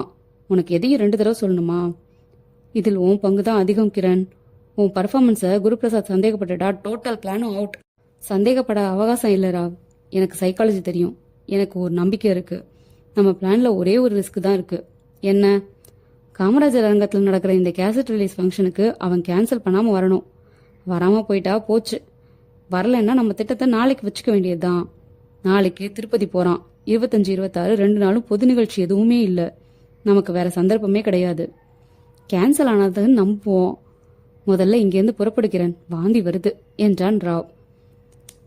தலைவர் சாரங்கன் வீட்டு மாடியில் 1 அடி உயரத்திற்கு தரையில் மெத்தை போட்டு நிறைய திண்டுகள் இருந்தன. ரொம்ப மகிழ்ச்சி நீங்க இங்க வந்தது. பல வகை ஸ்வீட்ஸ் கொண்டு தட்டு குருபிரசாத் முன்பாக வைக்கப்பட்டது. எடுத்துக்கோங்க தம்பி. இருக்கட்டுங்க. ஷூட்டிங்லேருந்து வரீங்களா? ஆமா. உங்களை பார்த்துட்டு வீட்டுக்கு போய் மேக்கப் கழிச்சிட்டு அப்புறம் ஒரு கேசட் ரிலீஸ் விழாவுக்கு போகணும் என்றவன் சுற்றி இருந்தவர்களை ஒரு தூரம் பார்த்தான். என்ன தம்பி சொல்லுங்க. கொஞ்சம் தனியா பேசணும். இவங்க எல்லாரும் நீங்க நம்ம கட்சிக்கு வர்றதுக்கு தெரியும். எதா இருந்தாலும் பேசலாம். எல்லாருமே முக்கியமானவங்க தான். அதை நான் மறுக்கல. இதில் யார் யார் நான் கட்சிக்கு வர்றதை மனப்பூர்வமா விரும்புறாங்க, யார் யார் உங்க வார்த்தைக்கு கட்டுப்பட்டு எதிர்ப்பு சொல்லாம இருக்கிறவங்கன்னு எனக்கு தெரியாதே. என்ன தம்பி இப்படி சொல்றீங்க? நீங்க எங்க கட்சிக்கு வர்றதை யாருமே எதிர்க்கலையே. எல்லாருக்கும் சந்தோஷம். கட்சிக்கு ஒரு பிரச்சார பீரங்கி கிடைச்ச மாதிரி, ஒரு புது ரத்தம் பாஞ்ச மாதிரி உற்சாகமா இருக்கும். என்னை சந்தோஷப்படுத்துறதுக்காக சொல்ல வேண்டாம். ஒரு குரூப்புக்கு நான் உங்க வேட்பாளராக நிக்கிறது பிடிக்கலன்னு எனக்கு தெரியும். எல்லார்கிட்டையும் நல்ல பேர் வாங்க முடியாது. எங்க கட்சிக்கு நான் தலைவன், ஆனா எனக்கே எதிர்ப்பு இருக்கே, அதையெல்லாம் சமாளிச்சாகணும். ஒன்றும் பிரச்சனை இல்லை, வருத்தப்படாதீங்க. வருத்தம் இல்லை, சில விஷயங்களை தெளிவா பேசிடலாமேன்னு தான். நாளைக்கு தேவையில்லாம யார் கூடவும் உரசல் வரதை நான் விரும்பல. சரி சொல்லுங்க, என்ன பேசிக்கணும்? எனக்கு கபடு, சூது, சதி, வஞ்சம் இதெல்லாம் தெரியாது. என் நோக்கம் சுத்தமானது, என் வாயும் மனசும் சுத்தமானது. தெரியுமே, அதனால தானே நீங்க இங்க நடக்கிற அக்கிரமங்களை சரி செய்யணும்னு சொல்றோம். அப்படின்னா எனக்கு முழு சுதந்திரம் வேணும். என்னை யார் கட்டுப்படுத்த நினைச்சாலும் சரியா வராதுன்னு. உங்களை யார் கட்டுப்படுத்துறது? பத்ரி எதுக்காக என்னோட அறிக்கையை தயாரிக்கணும்? உங்களுக்கு ஒரு உதவியா இருக்கட்டுமேனு தான் தம்பி. அது எனக்கு பிடிக்கலண்ணே. நான் பிரஸ் கொடுக்க போற அறிக்கையை உங்ககிட்ட முன்கூட்டியே காட்டு அனுமதி வாங்கணுமா என்ன? அது மற்றொரு பிரமுகர் குறிப்பிட்டு, ஏன் தலைவரை தயங்குறீங்க, நான் சொல்லட்டுமா? இதை பாருங்க சார், நீங்க பாப்புலர் நடிகரா இருக்கலாம். இந்த கட்சியில தலைவரை மதிக்கணும், கட்சி விதிகளை மதிக்கணும். இன்னும் சொல்ல போனா எங்க கட்சியில குறைஞ்சது 1 வருஷமாவது அடிப்படை உறுப்பினராகி ஒரு தொண்டரா கட்சி பணி செஞ்சதுக்கு அப்புறம் தான் தேர்தலில் சீட்டு கொடுக்கணும்னு ஒரு விதி இருக்கு. உங்களுக்காக நாங்க அந்த விதியை கூட தளர்த்தி இருக்கோம் தெரியுமா? நீங்க தொட்டத்துக்கெல்லாம் கோவப்பட்டா எப்படி? முகம் சிவந்த குரு பிரசாத், அப்படின்னா என்ன முதல்ல தெருவா போஸ்டர் ஒட்டிட்டு வர சொல்றீங்களா? ஒட்டினா தப்பு இல்லைங்க. 27 வருஷமா நான் கட்சியில இருக்கேன். நான் போஸ்டர் ஒட்டியிருக்கேன், தோரணம் கட்டியிருக்கேன். இப்ப 2 வருஷம் முன்னாடி தான் தொழிற்சங்க தலைவர் போஸ்ட் கிடைச்சது. இந்த மாதிரி கட்சியில 1000 பேர் இருக்கான் உழைச்சவன். ஒவ்வொரு எலெக்ஷன்லயும் உயிரை கொடுத்து உழைச்சவன், போலீஸ் கிட்ட சிறைப்படிப்பட்டவன், ஜெயிலுக்கு போய் கஞ்சி குடிச்சவன். ஒரு கட்சியில வேட்பாளராக சீட் கிடைக்கிறது இன்னைக்கு பணம், கவர்ச்சி, சிபாரிசுன்னு வேற வழிகள்ல மலிஞ்சு போச்சு. அதனால சர்வசாதாரணமா பேசுறீங்க நீங்க. சிவலிங்கம், கொஞ்சம் சும்மா இருக்க போறீங்களா இல்லையா? சாரங்கன், என்ன தலைவரே சும்மா இருக்க சொல்றீங்க? நாங்க எல்லாம் ஒரு வார்த்தை உங்ககிட்ட பேச 100 தடவை யோசிக்கிறோம். என்னமோ கண்டிஷன் போடுற மாதிரி அவர் பேசுறாரு, நீங்களும் தலைய ஆட்டி சிரிக்கிறீங்க. கட்சிக்கு அவர் வராரா இல்ல கட்சியை அவர்கிட்ட அடகு வைக்கிறோமான்னு எனக்கு தெரியணும். சிவலிங்கம், ரொம்ப பேசுறீங்க. என்ன மாதிரி நம்ம கட்சியில எவ்வளவோ பேர் பொங்கிட்டு இருக்காங்க தலைவரே. நீங்க கவர்ச்சி அரசியல் பண்றேன்னு கட்சியோட கௌரவத்தை இவர் காலில் போடுறது நியாயம் இல்ல. சிவலிங்கம், வெளியில போங்க முதல்ல, கத்தினார் சாரங்கன். சிவலிங்கம் எழுந்து குருபிரசாத்தை முறைத்துவிட்டு தன் துண்டை உதறி தோளில் போட்டுக்கொண்டு வேகமாக வெளியேறினார். அமைதியாக சாரங்கனை பார்த்தான் குரு. தம்பி, நீங்க எதையும் மனசுல வச்சுக்க கூடாது. எந்த ஒரு காரியத்திலையும் ஆதரவும் இருக்கும், எதிர்ப்பும் இருக்கும். இன்னைக்கு ஒரு முடிவை தப்புன்னு விமர்சிக்கிறவங்களே நாளைக்கு சரின்னு சொல்லுவாங்க. சிவலிங்கம் எப்பவுமே கொஞ்சம் உணர்ச்சி வசப்படுற டைப்பு. அதுவும் இல்லாம இந்த இடைத்தேர்தலில் கட்சி வேட்பாளரா முதல்ல அவரை தான் பேசிட்டு இருந்தோம். இப்ப அந்த வாய்ப்பு போயிடுச்சா, அந்த ஆத்திரத்துல நாகரிகலாம பேசிட்டார். நீங்க என்னவோ சொல்ல வந்தீங்க. ஒண்ணுமில்லண்ணே, நான் புறப்படுறேன். குருபிரசாத் எழுந்து கொண்டு கை கூப்பினான். அத்தியாயம் 12. காமராஜர் அரங்க முகப்பில் தொடர் விளக்குச் சரங்களை தொங்கவிட்டு வருகை புரியும் முக்கிய பிரமுகர்களுக்கு தனித்தனியாக பேனர் கட்டி வருக வருக சொல்லியிருந்தார்கள். கார்கள், மேலும் கார்கள் மற்றும் கார்கள். உள்ளே அரங்கம் நிறைந்து கொண்டு இரு விளிம்புகளிலும் நின்று கொண்டிருந்தார்கள். மகா மேடையில் திரையுலக ஜாம்பவான்கள், மேடையின் 2 சைடுகளிலும் பார்வைப்பட்டால் ஓடுவதற்கு அவரவர் காரியதரிசிகள். என்னப்பா குரு, அரசியலுக்கு போவதா கேள்விப்பட்டனே என்றார் குருவின் காதலியில் அவனுக்கு அடுத்து அமர்ந்திருந்த தயாரிப்பாளர் சௌத்ரி. கூப்பிடுறாங்க சார், நான் யோசிச்சுட்டு இருக்கேன், இன்னும் முடிவு பண்ணல என்ற குருபிரசாத் மைக் முன்பாக பேசுபவர் பேச்சை கவனிப்பவன் போல திரும்பிக் கொண்டான். இந்த படத்தின் கதையை தம்பி நடேசன் என்னிடம் சொல்ல துடித்த போது நான் அவசரமாக ஒரு விழாவுக்கு புறப்பட்டுக் கொண்டிருந்தேன். 4 வரியில் சுருக்கமா சொல்லு, எனக்கு இம்ப்ரெஸ் ஆனா இன்னொரு நாள் ஃபுல் கதையும் கேட்கிறேன் என்று சொன்னேன். தம்பி நடேசன் ஆடி போய்விட்டால் 4 மணி நேரம் சொல்ல வேண்டும் என்று துடிப்பாக வந்திருக்கும் ஒரு இளைஞனை 4 வரியில் கதை சொல்லச் சொன்னால் திணறி போக மாட்டாரா? விளிம்பில் நின்றிருந்த கிரண் கைக்கடிகாரத்தை பார்த்து கொண்டான். மணி 7:35. சிமெண்ட் நிறத்தில் சஃபாரி உடை அணிந்திருந்த கிரண் முரட்டுத்தனமான மீசை வைத்திருந்தான். அவன் உடை, தோரண மிடுக்கு, கட்டிங் எல்லாம் பார்த்து மஃப்டியில் இருக்கும் போலீஸ் அதிகாரி என்று அனைவரும் மேலே படாமல் 2 அடி விலகி நின்றார்கள். ஆனாலும் தம்பி நடேசன் சுதாரித்துக் கொண்டு தன் கதையை 4 வரியில் அடக்கி ரத்தின சுருக்கமாக சொன்னார். அகண்ட காவிரியை அகத்திய தன் கமண்டலத்தில் அடக்கியது போல தன் கதையின் கருவை அழகாக சுருக்கிச் சொல்லி என்னை அசத்தினார். நான் போகவிருந்த விழாவை ரத்து செய்துவிட்டு உட்கார்ந்து கதை கேட்க செய்துவிட்டார். பிரஸ் பகுதியில் இருந்து ஒருவர் இன்னொருவரிடம், இந்த படம் 10 நாள் கூட போகாது, என்ன பந்தயம் என்றார். கிரண் மீண்டும் தன் வாட்சை பார்த்து கொண்டு அந்த கூட்டத்தை விட்டு விலகி டாய்லெட் பகுதிக்கு வந்தான். யாரும் இல்லை. செல்போன் எடுத்தான். எண்கள் தொட்டான். மேடை ஓரத்தில் டைரியோடு நின்றிருந்த பார்த்திபனின் பாக்கெட்டுக்குள் இருந்த செல்போன் ஒலிக்க அவன் அதை எடுத்து நெரிசல் இருந்தவனுடன் தனிமைப்படுத்தி கொண்டு ஹலோ என்றான். மிஸ்டர் பார்த்திபன் கூட நாங்கள் பேச முடியுமா சார்? நான் பார்த்திபன் தான் பேசுகிறேன். சார், நான் மலர் ஹாஸ்பிட்டல் ரிசப்ஷன்லேருந்து பேசுகிறேன். உங்கள் ஒய்ஃப் மிஸ்ஸஸ் ராதிகாவுக்கு லேபர் பெயின் ஏற்பட்டு 10 நிமிஷம் முன்னாடி இங்கே வந்து அட்மிட் ஆகியிருக்காங்க. அவங்க இந்த நம்பர் கொடுத்து உங்களுக்கு தகவல் கொடுக்க சொன்னாங்க. Are you coming here sir? அவங்க கிட்ட என்ன சொல்லணும்? உடனே வரேன் சார். என் ஒய்ஃபோட பேச முடியுமா? டாக்டர் மாலினி அவங்கள லேபர் ரூமுக்கு செக் பண்ணிட்டு இருக்காங்க. ஓகே, நான் உடனே வரேன். தேங்க்யூ.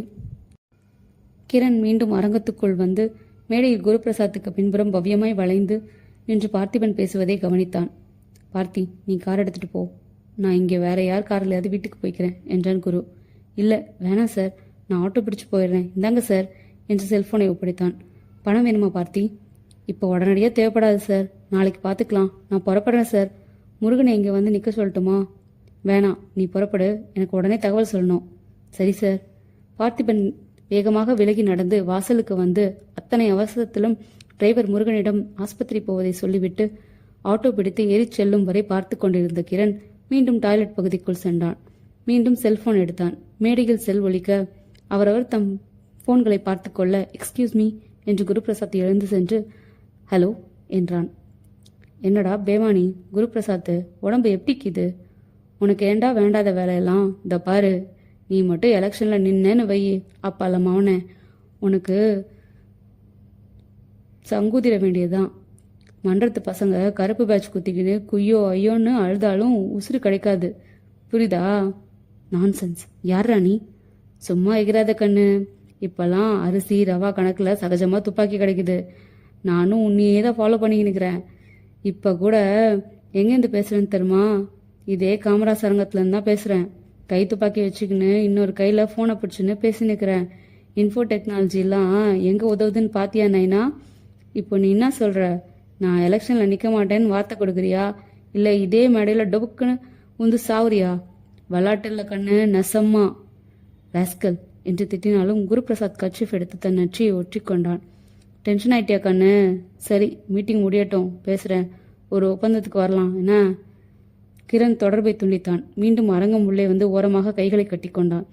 மீண்டும் தன் நாற்காலிக்கு வந்த குருபிரசாத் குழம்பினான். யார் இவன்? என் செல் நம்பர் மிக முக்கியமானவர்களுக்கு தானே தெரியும். இவன் பேட்டை ரவுடி என்று குரலில் தெரிகிறது. இவனுக்கு எப்படி தெரியும்? நிஜமாக இவன் துப்பாக்கி வைத்திருக்கிறானா? இந்த அரங்கத்திற்குள் தான் இருக்கிறானா? பேசியதெல்லாம் சீரியஸா விளையாட்டா? இப்போது நான் என்ன செய்ய வேண்டும்? இதை அலட்சியப்படுத்த வேண்டுமா, இல்லை போலீஸில் செல்ல வேண்டுமா? நண்பர் ஏசி தியாகராஜன் இருப்பாரா? அவரிடம் சொல்லி வைத்து விடலாமா? இப்போது கிரண் கம்பீரமாக மேடைக்கு உள்வழியில் நடந்தான்.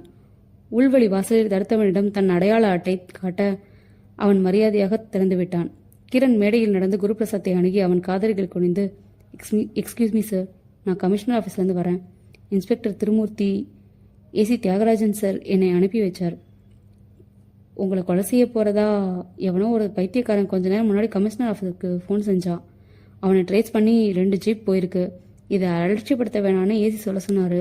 உங்களை உடனே பாதுகாப்பாக வீட்டுக்கு கொண்டு போய் விட சொல்லி என்னை அனுப்பிச்சி வச்சாரு. வீட்டுக்கு 3 பேர் செக்யூரிட்டி அனுப்பியிருக்காரு. அவசரமாக போக வேண்டியிருக்குன்னு ஒரு வார்த்தை சொல்லிட்டு உடனே புறப்படுங்க சார் ப்ளீஸ். இப்போ கொஞ்சம் முன்னாடி என்கிட்ட அவன் பேசினான் சார். ஐசி என்ன சொன்னான்? அவன் கையில் துப்பாக்கி இருக்கிறதாவும் அவன் இப்போ இந்த ஆடிட்டோரியத்தில் இருந்து தான் பேசுகிறதாகவும் சொன்னான். அப்படியா? அப்படின்னா கொஞ்சம் கூட நீங்கள் லேட் பண்ணக்கூடாது சார். ஓகே என்று எழுந்த குருபிரசாத் மைக்கிற்கு சென்று பேசிக்கொண்டிருந்தவரை தொட்டு நிறுத்தி, ஒரு அவசர வேலை காரணமாக நான் உடனே புறப்படுகிறேன், நன்றி என்றான். மேடையில் பொதுவாக ஒரு கும்பிடு போட்டான். வேகமாக நடந்தான். கிரண் அவனுக்கு பாதுகாப்பு அதிகாரி என்ற தோரணையில் கூடவே நடந்தபடி, உங்க கூட யார் யார் வந்தாங்க சார் என்றான். என் செக்ரட்டரி பார்த்திபனும் டிரைவர் தான். பார்த்திபன் ஒய்ஃப்க்கு இது டெலிவரி டைம், ஹாஸ்பிட்டலில் சேர்த்திருக்கிறதா தகவல் வந்தது, இப்போதான் புறப்பட்டு போனான். உங்கள் டிரைவர் வேணாம், நானே டிரைவ் பண்ணுறேன். இவன் நம்பிக்கையானவன் சார். இந்த காலத்தில் யாரையும் விலை கொடுத்து வாங்கிடலாம் சார். நாங்கள் அத்தனை பேரையும் சந்தேகப்பட்டாக்கணும். இந்திரா காந்தியை கொண்டது கூடவே இந்த செக்யூரிட்டி தானே. உங்கள் டிரைவரை ஆட்டோ பிடிச்சு போக சொல்லிடுங்க. எது உங்கள் கார்? குருபிரசாத்தை கொஞ்சம் கூட யோசிக்க விடாமல் கம்பீரமாக பேசியதில் அவனுக்கு கொஞ்சம் கூட சந்தேகம் வரவில்லை. முருகன், சாவி கொடு, நீ ஆட்டோவில் போயிடு. நான் டிரைவ் பண்ணுறேன் சார், நீங்கள் உட்காருங்க.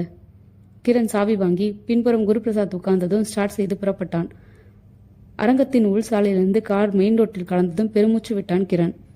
ஏசிக்கு தகவல் சொல்லிடுறேன் சார் என்று தன் செல்போனை எடுத்து காதுக்கு காரை ஓட்டியபடியே, ஹலோ, நான் தான் சார், என்னோட வந்துட்டு இருக்காரு, ஓகே என்று வைத்தான். சந்துக்குள் அம்பாசிடரில் காத்திருந்த ராவ் ஓகே என்று விட்டு காரை மெயின் ரோட்டுக்கு கொண்டு வந்து நிறுத்த அந்த காரின் பின்னால் பிரேக் அடித்து நிறுத்தினான் கிரண். என்ன என்றான் குருபிரசாத். அந்த காரில் போயிடலாம், இதை யாரோ ஃபாலோ பண்றாங்க சார். அது யார் காரு என்றான் குழப்பமாக.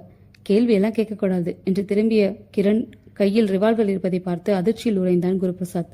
அதற்குள் காருக்குள் மற்றொரு கதவு திறந்து ஏறிய ராவ் கையிலும் ஒரு சின்ன பிஸ்டல். என்ன இது? What is going on? சத்தம் போடக்கூடாது. இன்னும் ஒரு தடவை உதறி அசைஞ்சா கூட எங்க 2 பேர்ல யார் சொல்றதுன்னு போட்டி போடுவோம். இப்ப நான் சொல்ற மாதிரி ஒரு லெட்டர் உன் லெட்டர் பேர்ல எழுதுற, அப்புறம் நல்ல பிள்ளையா அந்த காருக்கு மாதிரி வர, ரைட்? எடுத்துப்புன்னு சாகிறதுக்கு நீ ஆசைப்பட மாட்டேன்னு நினைக்கிறோம் என்றான் ராவ். லெட்டரா? ஏன் லெட்டர் பேட் இங்கெங்க இருக்கு? டேஷ்போர்டில் பார்த்திபன் ஒரு லெட்டர் பேட் எப்பயும் வச்சிருப்பார் குரு. நாங்கள் இந்த பிளான்ல இறங்குறதுக்கு முன்னாடி எவ்வளோ field work, home work, rehearsal எல்லாம் பண்ணியிருப்போம். கிரண் டேஷ்போர்ட்லேருந்து லெட்டர் பேட் எடுத்து தர தனக்கு வேற வழியில்லை என்பதை உணர்ந்த குருபிரசாத் உள்நடுக்கத்தை மறைத்து கொண்டு பேனா எடுத்து, என்ன எழுதணும் என்றான். டியர் பார்த்திபன், நான் ஆழ்ந்த மனக்குழப்பத்தில் இருக்கிறேன். எனக்கு தொந்தரவில்லாத முழு ஓய்வு தேவை. நான் எங்கோ போகிறேன். சிறிது நாட்கள் கழித்து தெளிவான மனதுடன் நானே திரும்புவேன். என்னை தேடும் முயற்சியில் ஈடுபட வேண்டாம். இது திடீரென்று எடுத்த முடிவு. குருபிரசாத். இதுதான் எழுதணும், சீக்கிரம் என்று காரின் உள்விளக்கை போட்டான் கிரண். ஒரு வினாடி யோசித்த குருபிரசாத் எழுத துவங்கினான். சில இடங்களில் பேனா மக்கள் செய்ய உதறிக்கொண்டு எழுதினான். அவன் எழுதி முடித்ததும் படித்து பார்த்த கிரண் மடக்கி காரின் ஸ்டியரிங்கில் சிறுவினான். இறங்கலாம் என்றான். ராவ் ரகசியமாக துப்பாக்கி முனையால் குருபிரசாத்தின் இடுப்பை தொட்டு அந்த காருக்கு நடத்த அந்த காரின் டிரைவிங் சீட்டுக்கு மாறி இருந்த அலெக்ஸ் காரை கிளப்பினான். பின் சீட்டில் கிரண், நடுவில் ராவ் நடுவில் குருபிரசாத். கார் புறப்பட்டதும் கிரண் ஒரு கருப்பு ரிப்பனை எடுத்தான். குருபிரசாத்தின் கண்களை கட்டினான். ராவ் கவரிலிருந்து கருப்பு பர்தா எடுத்தான். அதை குருபிரசாத்தின் தலைவலியாக அணிவித்தான். முகத்தை வலைத்துணியால் மூடினான். குருபிரசாத், கொஞ்ச நேரத்துக்கு நீ பொம்பளை, முஸ்லீம் பொம்பளை, உன் பேர் அலிமா, டிரைவ் பண்றானே அந்த சலீமோட மனைவி, எந்த இடக்கும் செய்யாம சொல்றபடியெல்லாம் நடந்துக்கிட்டா உனக்கு சேஃப்டி. இதோ பாருங்க, துப்பாக்கி முனையில் இருக்கேன். என்னால இப்ப என்ன செய்ய முடியும்? நீங்க சொல்றபடி ஒத்துழைக்கிறத தவிர எனக்கு வேற வழி இல்லை. ஆனா எதுக்காக இந்த கடத்தல்? உங்களுக்கு பணம் வேணுமா? அதுக்காக இந்த கடத்தல்னா வேணாம், என்னை விட்டுடுங்க, நானே தரேன் என்றான் குருபிரசாத். உன்னை எதுவும் பேசக்கூடாதுன்னு சொன்னேன். உன் வாயிலையும் ரிப்பன் கட்டணுமா? உன்னை மயக்கப்படுத்த முடியாதா என்ன? கொஞ்சம் கௌரவமா நடத்த விரும்புறோம். சும்மா கேள்வி கேட்கிற வேலையெல்லாம் வேணாம், எங்களுக்கு பிடிக்காது, புரியுதா? ராவ் அதட்டி எதுவும் வாயை மூடிக்கொண்டான் குருபிரசாத். இந்த திடீர் திருப்பத்தை அவனால் ஜீர்ணிக்க முடியவில்லை. நாளைக்கு திருப்பதியில் கல்யாணம் இருக்கிறது. அப்புறம் 2 நாள் ஐஸ்வர்யா ராயுடன் ஷூட்டிங் இருக்கிறது. அப்புறம் பிரஸ் மீட், வேட்புமனு தாக்கல். இந்த சூழ்நிலையில் இதென்ன குழப்பம்? எதற்கு இவர்கள் கடத்தி செல்கிறார்கள்? இவர்கள் நோக்கம் என்ன? எப்போது விடுவார்கள்? என்னை என்ன செய்ய போகிறார்கள்? ஒரு பயப்பந்து அவன் வயிற்றில் உருள துவங்கியது. காரை வேண்டுமென்றே பல சாலைகளில் திருப்பி சுற்றி கொண்டு மகாலிங்கபுரம் வந்து அந்த அபார்ட்மெண்ட் வாசலில் நிறுத்தினான் அலெக்ஸ். ராவ் காரிலேயே இருக்க இப்போது கிரணும் அலெக்ஸும் பரதா போட்ட குருபிரசாத்தை லிப்டை நோக்கி நடத்தி சென்றார்கள். லிப்டை வரவழைக்கும் பட்டனை அழுத்திவிட்டு காத்திருந்தார்கள். அலெக்ஸ் குருபிரசாத்தை லேசாக அணைத்தபடி நின்றான். ரகசிய துப்பாக்கி முனை இடுப்பில் நெருடியது. மேலே இருந்து இறங்கி வந்த லிப்டிலிருந்து வெளிப்பட்ட வேங்கடகிரி, என்ன சலீம் சார், இப்பதான் வரீங்களா? சார் யாரு? உங்க பிரதர் யாசின் தானே? ஹலோ, நான் வெங்கடகிரி. உங்களை பத்தி பிரதர் சொன்னார். நைஸ் டு மீட் யூ என்று கிரண் கையை பிடித்து குலுக்கினார். மூவரும் லிப்டுக்குள் ஏறிய போது குருபிரசாத்திற்கு காலில் தொடக்கியது. பார்த்துமா என்றார் வேங்கடகிரி. நாங்க பாத்துக்கிறோம், நீங்க போங்க சார் என்று லிப்டின் ஸ்பிரிங் கதவுகளை 2ஐயும் ஆத்திரமாக சாத்தினான் கிரண். லிப்ட் மேலே ஏற தொடங்கிய போது குருபிரசாத்தின் கோட் பாக்கெட்டிலிருந்து செல்போன் ஒலிக்க அலெக்ஸ் பர்தாவை உயர்த்தி அவனை எடுத்து தன் காதில் வைத்துக் கொண்டான். எதுவும் பேசவில்லை. ஹலோ சார், நான் பார்த்திபன் பேசுறேன். மலர் ஹாஸ்பிட்டல்லேருந்து பேசுறேன். என் ஒய்ஃப் இங்கே அட்மிட் ஆகலை, வீட்டில் சேஃபாக இருக்கா. யாரோ ஃபூல் பண்ணியிருக்காங்க, எதுக்குன்னு தெரியல. Are you okay? எதுவும் ப்ராப்ளம் இல்லையே? இதற்குள் 4வது மாடி வந்துவிட கதவை திறந்து மூவரும் வெளிப்பட்டு கிரண் மீண்டும் கதவு சாத்த எதுவுமே பேசாமல் போனை அணைத்த அலெக்ஸ் தன் பாக்கெட்டில் அதை வைத்துக் கொண்டான். பிளாட்டை சாவி போட்டு திறந்தான். உள்ளே வந்தார்கள். ஒருவருக்கு ஒருவர் கட்டை விரல் காட்டி உற்சாகப்பட்டார்கள். "We have done it" என்றான் கிரண். அத்தியாயம் 13. தேதி 24. குருபிரசாத் வீட்டில் சோஃபாவில் கால் மேல் கால் போட்டு அமர்ந்திருந்த அசிஸ்டன்ட் கமிஷனர் தியாகராஜன் கோபமாக இருந்தார். அருகில் கிரைம் பிரான்ச் இன்ஸ்பெக்டர் நியூட்டன். எதிர் சோஃபாவில் கவலை படிந்த முகத்துடன் தீபிகா. அருகில் குற்ற உணர்ச்சியுடன் தலை தொங்க நின்றிருந்தான் பார்த்திபன். "இவ்வளோ நடந்திருக்கு. நேற்று ராத்திரி பூரா சும்மா இருந்துட்டு காலையில எங்களுக்கு இன்ஃபார்ம் பண்றீங்களே?" "சார், நான் செஞ்சது தப்பு தான். மலர் ஹாஸ்பிட்டலில் என் ஒய்ஃப் அட்மிட் ஆகலன்னு தெரிஞ்சதும் ஒரு சந்தேகம் வந்தது. அங்கிருந்தே சாரோட பேச முயற்சி செஞ்சேன். சார் செல்லை எடுத்தார். நான் பதட்டமா பேசி ஒன்றும் ப்ராப்ளம் இல்லையேன்னு கேட்டேன். அவர் எதுவுமே பதில் பேசல, வச்சுட்டார். ஏதோ ஒரு கதவை அரைஞ்சு சாத்தின சத்தம் கேட்டுச்சு. எனக்கு குழப்பமாயிடுச்சு. உடனே காமராஜர் அரங்க வந்தேன். அங்க டிரைவர் முருகன் அரட்டை அடிச்சிட்டு இருந்தான். வாட்ட சாட்டமா சஃபாரி போட்ட ஒருத்தரோட சார் போயிட்டதாகவும் அவனை ஆட்டோல வீட்டுக்கு போயிட சொன்னதாகவும் சொன்னான். ஏதாச்சும் கார்லயே பர்சனலா பேசினோன்னு அவர் நினைச்சா இந்த மாதிரி டிரைவரை இறக்கி விட்டுடுவார். இது சகஜம்தான். தலைவர் சாரங்கனை ஈவினிங் அவர் உடனே சந்திச்சுட்டு திரும்பி வந்தப்போ ரொம்ப டென்ஷனா இருந்தார் சார். ஒரு கட்சியில சேர்றதை விட தனியாவே கட்சி ஆரம்பிச்சிடுறது பெட்டர் போல இருக்குன்னு ஆத்திரமா சொன்னார். அப்புறமா தான் நாங்க கேசட் ஃபங்க்ஷனுக்கு வந்தோம். அவராதான் யார் கூடவோ போயிருக்கிறதால நான் குழப்பம் உடஞ்சு ஒரு ஆட்டோல சார் வீட்டுக்கு புறப்பட்டேன். சாரோட காரை பார்த்ததும் ஆட்டோவை நிறுத்த சொன்னேன். பார்த்தா காருக்குள்ள எனக்கு லெட்டர் எழுதி வச்சிருந்தார், என்னை தேட வேண்டாம்னு. உத்தரவு மாதிரி அவரே தன் கைப்பட லெட்டர் ஹெட்ல எழுதி வச்சிருந்ததால எனக்கு வேற சந்தேகம் எதுவும் வரல. காரை நானே ஓட்டிக்கிட்டு வீட்டுக்கு வந்துட்டேன். மேட்ரை தீபிகா மேடத்துக்கு இன்ஃபார்ம் செஞ்சேன். ஏன்னா இன்னைக்கு சாரும் மேடமும் திருப்பதி போறதா பிளான். மூக்கை ஒரு தடவை உறிஞ்சு கொண்ட தீபிகா பார்த்திபன் விட்ட இடத்துலேருந்து தொடர்ந்தார். இப்படி திருப்பின் லெட்டர் எழுதி வச்சுட்டு அவர் எங்கேயோ காணாம போறது இது முதல் தடவை இல்லை. அதனால எனக்கும் சந்தேகம் எதுவும் வரல, கோபம்தான் வந்தது. இன்ஃபேக்ட் திருப்பதியில நானும் அவரும் மேரேஜ் பண்ணிக்கிறதா இருந்தோம். திடீர்னு நேற்று அவர் தான் எல்லா ஏற்பாடுகளும் செஞ்சுட்டதா சொன்னாரு. காலையில நான் இங்க வந்தேன். பார்த்திபன் கிட்ட இருந்து அந்த லெட்டரை வாங்கி படிச்சதும் பகீர்னு இருந்துச்சு. ஏன்னா இதுல சில எழுத்துக்களை மட்டும் அழுத்தமா 2 தடவை எழுதியிருக்காரு. எழுந்து வந்த தியாகராஜன் கையில் இருந்த அந்த கடிதத்தை சுட்டு காட்டி, இதோ பாருங்க, ஆழ்ந்த மனக்குழப்பத்தில் இருக்கிறேங்கிறத வாக்கியத்துல அழுத்தமா எழுதியிருக்காரு. அப்புறம் குழப்பத்தில்ங்கிற இருக்கிற வார்த்தையில 10 அழுத்தி எழுதியிருக்கார். அப்புறம் இருக்கிறேன்ற வார்த்தையை முடிக்க அழுத்தி எழுதியிருக்கார். சேர்த்து படிங்க, ஆபத்தில் இருக்கிறேன் என்றார் நியூட்டன். எனக்கு அவர் எழுதிய லவ் லெட்டர்ஸ்ல எங்க எப்போ மீட் பண்ணலாங்கிற செய்தியை இந்த மாதிரி அங்கங்கே அழுத்தி எழுதி சங்கேதமா தெரிவிப்பார் சார். அப்போ எங்க அம்மா எங்க லவ்வுக்கு எதிர்ப்பு. அதனாலதான் இந்த லெட்டர்ல எழுதியிருக்கிற மாதிரி அவர் தானா இயல்பா போகலன்னு புரிஞ்சு உடனே உங்களுக்கு ஃபோன் செஞ்சேன் என்றாள் தீபிகா. You are right. அவர் தானா போகல, யாரோ சாமர்த்தியமா திட்டம் போட்டு கடத்தியிருக்காங்க. பார்த்திபனை சாமர்த்தியமா விளக்கியிருக்காங்க. குருபிரசாத்தை விட்டு சொல்ல வச்சு டிரைவரை விளக்கியிருக்காங்க. அந்த சஃபாரி போட்ட வாட்ட சட்டமான ஆளு ஏதோ பொருத்தமா சொல்லி நம்ப வச்சு கூட்டிட்டு போய் மிரட்டி லெட்டர் எழுத வச்சிருக்கணும். கார் மாத்திருக்கணும். செக்ரட்டரியோட ஒய்ஃப் பேரு, அவளுக்கு வைத்தியம் பார்க்குற டாக்டர் யாரு, எந்த ஹாஸ்பிட்டல்னு முழு விவரம் தெரிஞ்சிருக்கு. ரொம்ப நல்லா தகவல் சேகரிச்சு பிளான் பண்ணியிருக்காங்க என்று எழுந்த தியாக. தீபிகா, உங்களை நிறைய விசாரிக்கணும். நீங்க எங்கே இருங்க. பார்த்திபன், நீங்க வாங்க. கார் எங்க நின்றுட்டு இருந்துச்சுன்னு காட்டுங்க. Newton, yes sir. அவனை கண்ணால் பார்த்த சாட்சி டிரைவர் முருகன். அவனை தரவா விசாரிங்க. ஆஃபீஸில் கம்ப்யூட்டர் ஃபைலில் முகங்களை காட்டுங்க. அவன் சொல்கிற அடையாளங்களை வச்சு கம்ப்யூட்டரில் படம் போட சொல்லுங்க. அப்புறம் இந்த லெட்டரில் இருக்கிற ஃபிங்கர் பிரிண்ட்ஸ் வேணும். லேப்லேருந்து வரவழைச்சு குருபிரசாத்தோட காரில் உள்ள வெளியில் கம்ப்ளீட்டாக பிரிண்ட்ஸ் எடுக்க சொல்லுங்க. ஹரியப் என்றார். எஸ் சார் என்று நியூட்டன் உடனே டெலிஃபோன் எடுத்தார். அத்தியாயம் 14. இமைகளை பிரிக்கவே சிரமமாக இருந்தது. கொட்டாவியாக வந்தது. தன் கண்கட்டு அவிழ்க்கப்பட்டு பர்தா கட்டிலின் ஓரத்தில் கிடக்க மார்பு வரை போர்த்தப்பட்டிருப்பதை பார்த்து கொண்டான் குருபிரசாத். எழுந்து அமர்ந்தான். எதிர் சுவரில் உயரத்தில் ஸ்பிளிட் ஏர் கண்டிஷனர் ஓசையே இல்லாமல் அறையில் குளிர் நிரப்பிக் கொண்டிருந்தது. வாட்ச் பார்த்தான். 9:10. தலையை உதறிக்கொண்டான். ராத்திரி காமராஜர் அரங்கத்திலிருந்து சாமர்த்தியமா கடத்தி கார் மாற்றி ஒரு கட்டிடத்தில் லிப்டில் பயணம் செய்து ஒரு வீட்டுக் கதவை திறந்து உள்ளே நடத்தினார்கள். ஒரு அறைக்குள் வந்ததும் ஒரு கிளாஸை என் கையில் திணித்து ஜூஸ் குடிங்க குருபிரசாத் என்றார்கள். குடித்தேன். தூக்கம் கண்களை சுழற்றியது. அவ்வளவுதான் நினைவிருக்கிறது.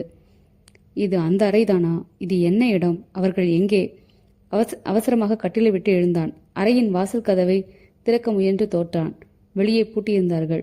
ஜன்னல் கதவை திறக்க முயன்றான். திறக்க முடியாமல் ஆணி அடிக்கப்பட்டிருப்பதை கவனித்தான். ஆனால் கண்ணாடி வழியாக பார்த்தபோதுதான் இருக்கும் உயரம் புரிந்தது. இது ஒரு பிளாட்ஸ் கட்டிடம். இந்த ஃப்ளாட் இருப்பது அநேகமாக 4வது அல்லது 5வது தளமாக இருக்கலாம். சென்னைக்குள் தான் இருக்கிறேன். ஆனால் எங்கே? மற்றொரு ஜன்னலின் கண்ணாடி வழியாக பார்த்தபோது ஒரு சர்ச் தெரிந்தது. இந்த சர்ச் எனக்கு தெரியுமே. இது லயோலா காலேஜ் சர்ச். இதோ ஒரு கோயில். இது இது ஐயப்பன் கோயில் இல்லை? எனில் இது மகாலிங்கபுரம். கரெக்ட். இதோ கோடம்பாக்கம் மேம்பாலம் தெரிகிறது. அவர்கள் எங்கே? இங்கிருந்து தப்பிவிட வேண்டும். எப்படி? அந்த அறையை மௌனமாக கவனித்தான். டெலிஃபோன் கண்ணில் பட்டது. ஆர்வமாக அருகில் அதன் டயலில் சின்ன பூட்டு இருந்தது. இதென்ன சின்ன பூட்டு தானே, இதை உடைக்க முடியாதா? இங்கும் அங்கும் ஏதாவது ஆயுதம் கிடைக்குமா என்று தேடினான். கபோர்டுகளை திரண்டு பார்க்க இரும்பு ஹேங்கர்கள் 2 இருந்தன. அதில் ஒன்றை எடுத்துக்கொண்டு அவசரமாக டெலிஃபோனை நெருங்கினான். அந்த பூட்டை கம்பி விட்டு பலமாக நம்பினான். நான் இன்னும் உறங்கிக் கொண்டிருப்பேன் என்கிற நம்பிக்கையில் முட்டாள்தனமாக என்னை கட்டி போடாமல் கதவை மட்டும் பூட்டிக்கொண்டு எங்கேயோ அவர்கள் சென்றிருக்கிறார்கள். அவர்கள் வரும் முன் இந்த பூட்டை உடைத்து ஒரே ஒரு ஃபோன் நம்பர் ஏசி தியாகராஜனுக்கு சொல்லிவிட்டால் போதும். தீவிரமாக நம்பினான். மகாலிங்கபுரத்தில் நான் 4வதோ அல்லது 5வதோ மாடியில் ஒரு ஏசி அறையில் வைத்திருக்கிறார்கள். ஒருவன் பெயர் சலீம். இந்த பிளாட்டில் வேங்கடகிரி என்ற ஒருவர் இருக்கிறார். இந்த தகவல் போதும். தியாகராஜன் உடனே வந்து விடுவார். சனியன், இந்த பூட்டு திறக்க மாட்டேன். திறந்து கொண்டது. ரிசீவரை எடுத்தபோது அறை கதவு சாவி போட்டு திறக்கப்படும் ஓசை கேட்க உடைத்த பூட்டை மீண்டும் டயலில் பூட்டியது போல் பொருத்திவிட்டு அவசரமாக கட்டிலுக்கு ஓடி படுத்துக்கொண்டான் குருபிரசாத். கிரணும் அலெக்ஸும் உள்ளே வந்தார்கள். கைகளில் பார்சல்கள். Good morning Guruprasad. ராத்திரி நல்லா தூங்குனீங்களா? பாத்ரூமில் பேஸ்ட்டு, ப்ரஷ்ஷு, சோப்பு, டவல் எல்லாம் இருக்கு. உங்களுக்காக புதுசாக பேண்ட் சட்டை எடுத்துகிட்டு வந்திருக்கோம். தெளிவாக சொல்லிடுறோம். நீங்கள் அமைதியாக ஒத்துழைக்கிற வரைக்கும் உங்களை ரொம்ப கௌரவமாக நடத்துவோம். லட்சக்கணக்கான ரசிகர்கள் உங்கள் மேலே உயிரையே வச்சிருக்காங்க. அதனால உங்களுக்கு மரியாதை கொடுக்க வேண்டியது எங்கள் கடமை என்றான் கிரண். நீங்கள் யாரு? எதுக்காக என்னை கடத்திட்டு வந்திருக்கீங்க? என்ன செய்ய போறீங்க? முதல்ல இந்த கேள்விகளுக்கு பதில் சொல்லுங்க. 4 நாளைக்கு நீங்கள் இங்கே விருந்தாளி. இதே ரூமில் இருந்தாகணும். உங்களை கட்டி போடவோ இன்ஜெக்ஷன் போட்டு போதையில் வைக்கவோ நாங்கள் விரும்பலை. ஒரு விஐபி விருந்தாளியை அப்படியெல்லாம் செஞ்சு நாங்கள் அவமானப்படுத்த விரும்பலை. ஆனால் ஒரே ஒரு கண்டிஷன் சார். என்ன? நீங்கள் இந்த இடத்தை விட்டு தப்பிக்கிறதுக்கு முயற்சி எதுவும் செய்யக்கூடாது. நாங்கள் முட்டாள் இல்லை. சாந்தமும் காட்ட தெரியும், முரட்டத்தனமும் காட்ட தெரியும். புரியுதா? குருபிரசாத் அமைதியாக தலையசைத்தான். இனிமே தப்பிக்க முயற்சி செய்ய மாட்டீங்களே என்று அலெக்ஸ் சிரித்தபடி டெலிஃபோனை நெருங்கி அந்த சிறிய பூட்டை கையில் எடுத்து காட்டினான். ரிசீவரை எடுத்து காட்டினான். காத்து தான் வரும். லைன் கட் பண்ணியிருக்கோம். கட்டியும் வைக்காம கண்காணிக்கவும் செய்யாம இருப்போமா என்ன? நல்ல பிள்ளையா இருக்கணும் என்ன? அலெக்ஸ் அருகில் வந்து அலட்சியமாக அவன் கன்னத்தில் தட்டிய போது அவமானமாக இருந்தது. அரைக்கதவின் சாவி துவாரம் வழியாக என் செயல்களை கண்காணித்திருக்கிறார்கள். நானே தப்ப விரும்புகிறேனா என்று டெஸ்ட் செய்வதற்காகவே டம்மி போனில் பூட்டு போட்டு. சே, எமகாதகர்கள். இவர்களிடமிருந்து எப்படி தப்பிக்கப் போகிறேன்? பார்த்திபன் போலீசிடம் போயிருப்பானா? அவர்கள் என்னை தேடும் நடவடிக்கையில் இறங்கியிருப்பார்களா? என்ன யோசனை? குளிச்சுட்டு வாங்க. டிஃபன் ரெடியா இருக்கு. நான் உங்களோட ஒத்துழைக்கணுமா? என் தேவைகளை எல்லாம் பூர்த்தி செய்வீங்களா என்றான் குருபிரசாத். என்ன வேணும்? என்னால் சும்மா உட்காந்துருக்க முடியாது. படிக்க புக்ஸ் வேணும், பார்க்க சினிமா கேசட்ஸ் வேணும், கேட்க ஆடியோ கேசட்ஸ் வேணும். லிஸ்ட் எழுதி தரட்டுமா? ஒரு வினாடி யோசித்த Kiran, books, audio, video cassettes தரோம். ஆனால் உங்கள் சாய்ஸ்க்கு இல்லை. நாங்கள் கொடுக்கறத பாருங்க. ஓகே? குருபிரசாத் தலையசைத்தான். எனக்கு ஒரே குழப்பமாக இருக்குப்பா என்றார் வெங்கடகிரி தன் பிளாட்டில் பேண்டின் லூக்களுக்குள் பெல்ட்டை நிறுத்தி கொண்டிருந்த தன் பையனிடம். என்ன குழப்பம் உங்களுக்கு? ஒரு பொம்பளை ஆம்பளை ஷூ போடுவாளா? என்னப்பா பேத்துறீங்க? எனக்கு ஆஃபீஸ்க்கு டைம் ஆச்சு, சீக்கிரம் சொல்லுங்க. அது வந்துப்பா, நேற்று ராத்திரி எதிர் வீட்டு சலீம் சாரோட ஒய்ஃபு அலிமா ஊர்லேருந்து வந்திருக்கு. சுருக்கமாக சொல்லுங்க, டைம் ஆச்சு. நேற்று லிஃப்டில் அந்த பொண்ணை பார்த்தேன். முழுக்க முகத்தை மூடி பரதா போட்டிருந்துச்சு. இந்த காலத்தில் அதிசயம், சிடியில் கல்யாணமான முஸ்லீம் பெண்களை பரதா போடுறதில்லைன்னு நினச்சேன்.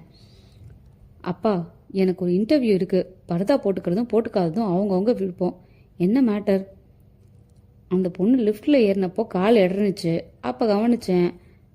சாக்ஸ் போட்டு ஜீன்ஸ் போட்டு ஜென்ஸ் ஷூ போட்டிருந்துச்சு. ஆம்பளைங்க மாதிரி பேண்ட்டு போடுறாங்க, சட்டை போடுறாங்க. ஆனால் ஆம்பளைங்க ஷூவும் பொம்பளைங்க போடுறாங்களா? இந்த ஆராய்ச்சி உங்களுக்கு ரொம்ப முக்கியமாப்பா. லேடிஸ் ஷூவுக்கு மார்க்கெட் இருக்குப்பா. எனக்கு வித்தியாசம் தெரியாதாப்பா? ப்ரௌன் கலரில் ஷார்ப் எட்ஜ் வச்சு லேஸ் போட்டு கண்டிப்பாக அது ஜென்ஸ் ஷூ தான். சரி, இருந்துட்டு போகட்டும், நமக்கு என்ன? நான் புறப்படவா?